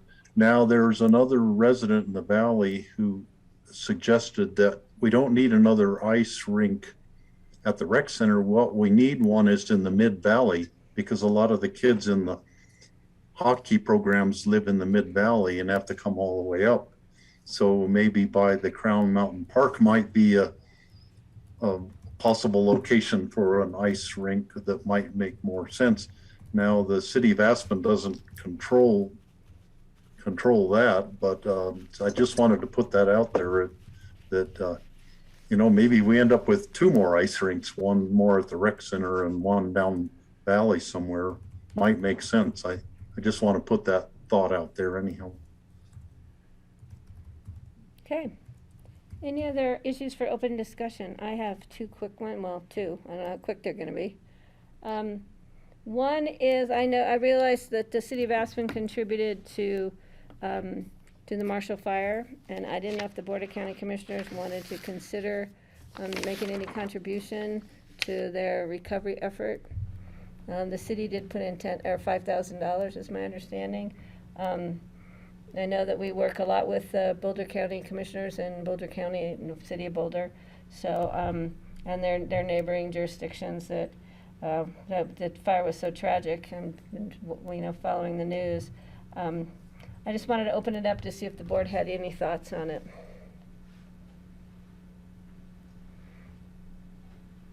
Greg? Yeah, thank you for that. It had occurred to me, I made a small donation personally to I think the Boulder Community Fund, whatever it's called. We could find that. And I know a lot of other people in the community have, so, and I've been asked to help people find the right place to send the money.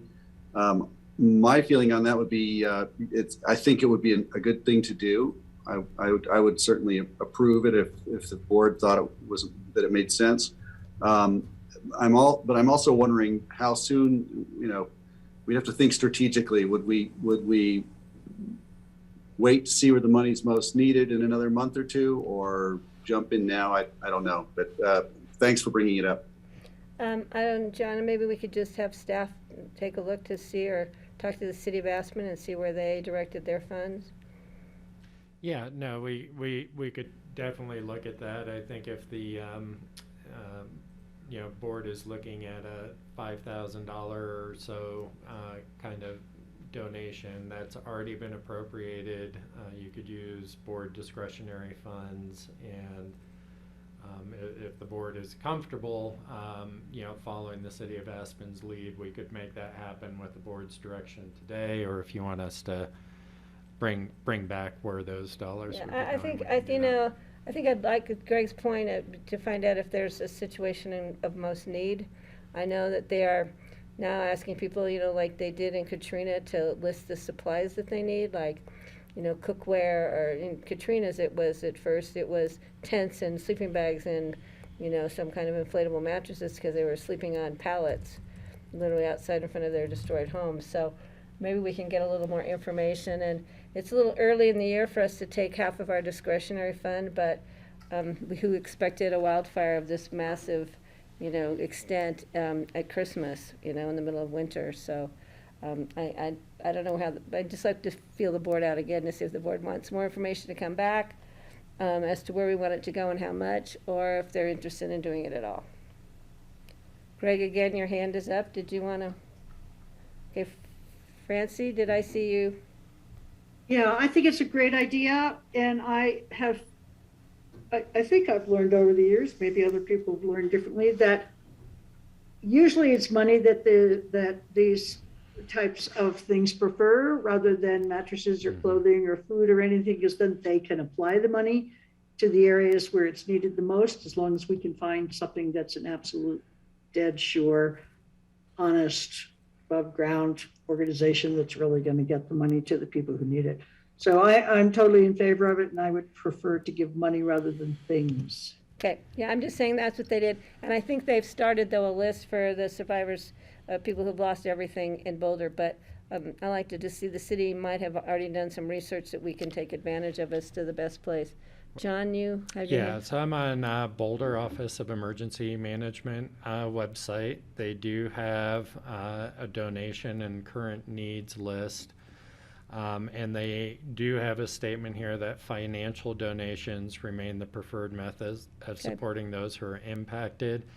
I think the board could act with some confidence to donate funds directly to the Office of Emergency Management to distribute those resources as needed. That would probably be the Yeah, and I agree with that. And maybe if we could do a little cover letter for my signature, we can send it with it. So yeah, so maybe if we get direction from the board here to use the board's discretionary funds for a donation to the donation page that's listed by Boulder Office of Emergency Management. Okay. We can do that. So just look for that direction. And Valerie McDonald may have some good insight for us on that too, John, since I think she works a lot with their Office of Emergency Management. All right, Steve. Thanks, John. I would support, putting some money in for the survivors of the fire. I knew Robert Sharp, who was the gentleman who was killed at his home in Marshall, the one of the two people who was killed by the fire. And to me, it would be doing something in his memory. It makes me want to redouble our efforts to do what we can to prevent future fires from happening, and to make a difference on climate change, so maybe we can get out of the cycle of these catastrophic wildfires. So in the meantime, there are people in need in Boulder County, and I would follow the recommendations of our colleagues in Boulder County, how to best support that. Great, thank you, Steve. As the rest of the board, Kelly, are you okay with this? Yeah, in spirit, I'm not, I just think about consistency. I'm not sure we donated to Grand County for, their big fire last October The and troublesome fire? or out, in when the Eastern Plains had the big fire a few years ago. So like I'm, want to support our colleagues in Boulder, but I also want us to like just keep in mind as these things happen more frequently if we're going to be consistent in our support throughout Colorado. Yeah, I agree. I thought of that too, and because I work directly with the people over in Grand County on Northwest Cog that were impacted. So yeah, it's a tough one, and hopefully this will have a season where we don't have to think about this. But if we do, I think the board will be bringing it back. All right, so John, you see direction? Yes. Okay. Yeah, we'll Okay. work with the. I had one other thing, and I think I ran a lengthy email some time ago by maybe John. I had a constituent neighbor of mine who brought forward an idea. It's kind of like the pick and alerts where people, but it's an issue alert. So people could go into a system like pick and alert, we'd have to create one, that when they had an issue like TDRs, that they wanted to make sure they knew it was coming through the board's agenda, or water-related issues, or COVID, anything, mosquito districts, that would be flagged to them so they would know that there was something coming up. And I think it'd be a great way to facilitate the public's involvement in issues and maybe get the public in before instead of right at the end of the conversation. It was just a thought, John. I don't know what it would entail with how to set that up, but I just wanted to make sure I brought it to the board's attention. So it might entail just more focus. We actually do have a notify me function like that, where you can sign up by topic area and get either email or cell phone notifications So off like of our pick website. an alert?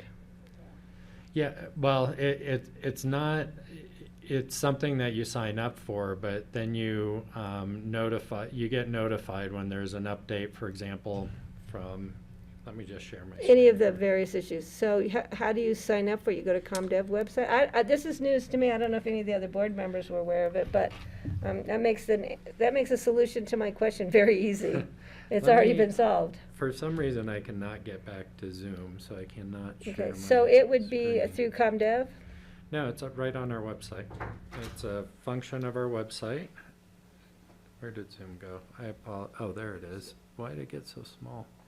You'd think I'd know how to use this by now, right? But maybe we need to get that information out to the public that they can do that. Yeah, and we do have quite a few people signed up, but I think, there's an initial push when we first put our website out. But on our website, you'll see a notify me, and then you can sign up. You can subscribe to it, and then The there's little envelope over there on Yeah. the, and then there's all kinds of topics, GIS. And so open you're space signing and up for trails. these alerts? Yeah. And Oh, look at that. yeah, so yeah, see, I wasn't aware of that, John. Interesting that, yeah, no, Health updates? it's been some years since we rolled this out, Patty, and I think it's more about maybe getting all of that out, but everything from our calendars, taxpayer, we've got a lot of information that we can push out, our news flashes. And I think that sounds a little bit like what you're Exactly talking what I'm- about. yeah. So it's a tool we have available, and I really encourage anyone that's listening at this point to go to our website if you're interested in this and hit the notify me, and you can sign up and you'll get those notifications. so as can we different get that issues come back up. out again to the public, maybe as part of our weekly newspaper thing, and just remind them that this site is there, and then there's the menu is very varied as to what they can sign up for, including pick and alert, but also for issues or calendar or jobs or. When you brought, it has been a while because when you first brought it to me, of course, I forgot about it. And, I was wondering why I kept getting all these texts on my phone with all these notices. It's because I had signed up originally. Yeah, that'd be did great if follow we up could just and- do it in our weekly, when we do what the board's up to or other issues. We did kind of like a public service announcement in there to let people know that, that'll always also address the issue we heard this morning with wildfire. And Valerie is saying, we need to sign up for Pick and Alerts, get people into the system and see what else we offer. I think that would be great. Hey, Patty? Yeah, Kelly, please. No, I appreciate your creative thinking to sort of close our communication gaps that we have been identified. I'm going to jump off because since we're wrapping, I have an opportunity to join a legislative meeting with a representative on some bills. And so I didn't want to just disappear. No, thank you. Keep us I'm gonna go. posted. All right, thank you. Yeah. Thanks, Kelly. Okay, Thanks for thank letting us you. know. All right, have fun. Bye. All right, Greg, are you good? Everybody good? I just wanted to bring that up, and that was an easy solution. Thank you, John. So, we'll get the information out to the public, and that'll, like Kelly said, it'll be another help with our communications to remind people we do have these opportunities, and they can avail themselves of those opportunities. I think that would be great. Any other items before the board for open discussion? Seeing none, it's with great pleasure I ask for a motion to adjourn. So moved. Thank you. Second. Thank you. I have Greg and I have Steve. Kelly has already stepped off to attend another meeting. If there's no further comments, I'm going to call the question. All those in favor of adjourning the meeting, please signify by saying aye. Aye. Aye. Thank you. Greg, I'll see you tomorrow at 1. Yes, thank you. Thank you, guys. And Thank tomorrow you, we're Grassroots meeting and at Andrew 4, and John. right? Is it 4 tomorrow, Patty? 4 o'clock we're meeting at the ABC for our agenda meeting.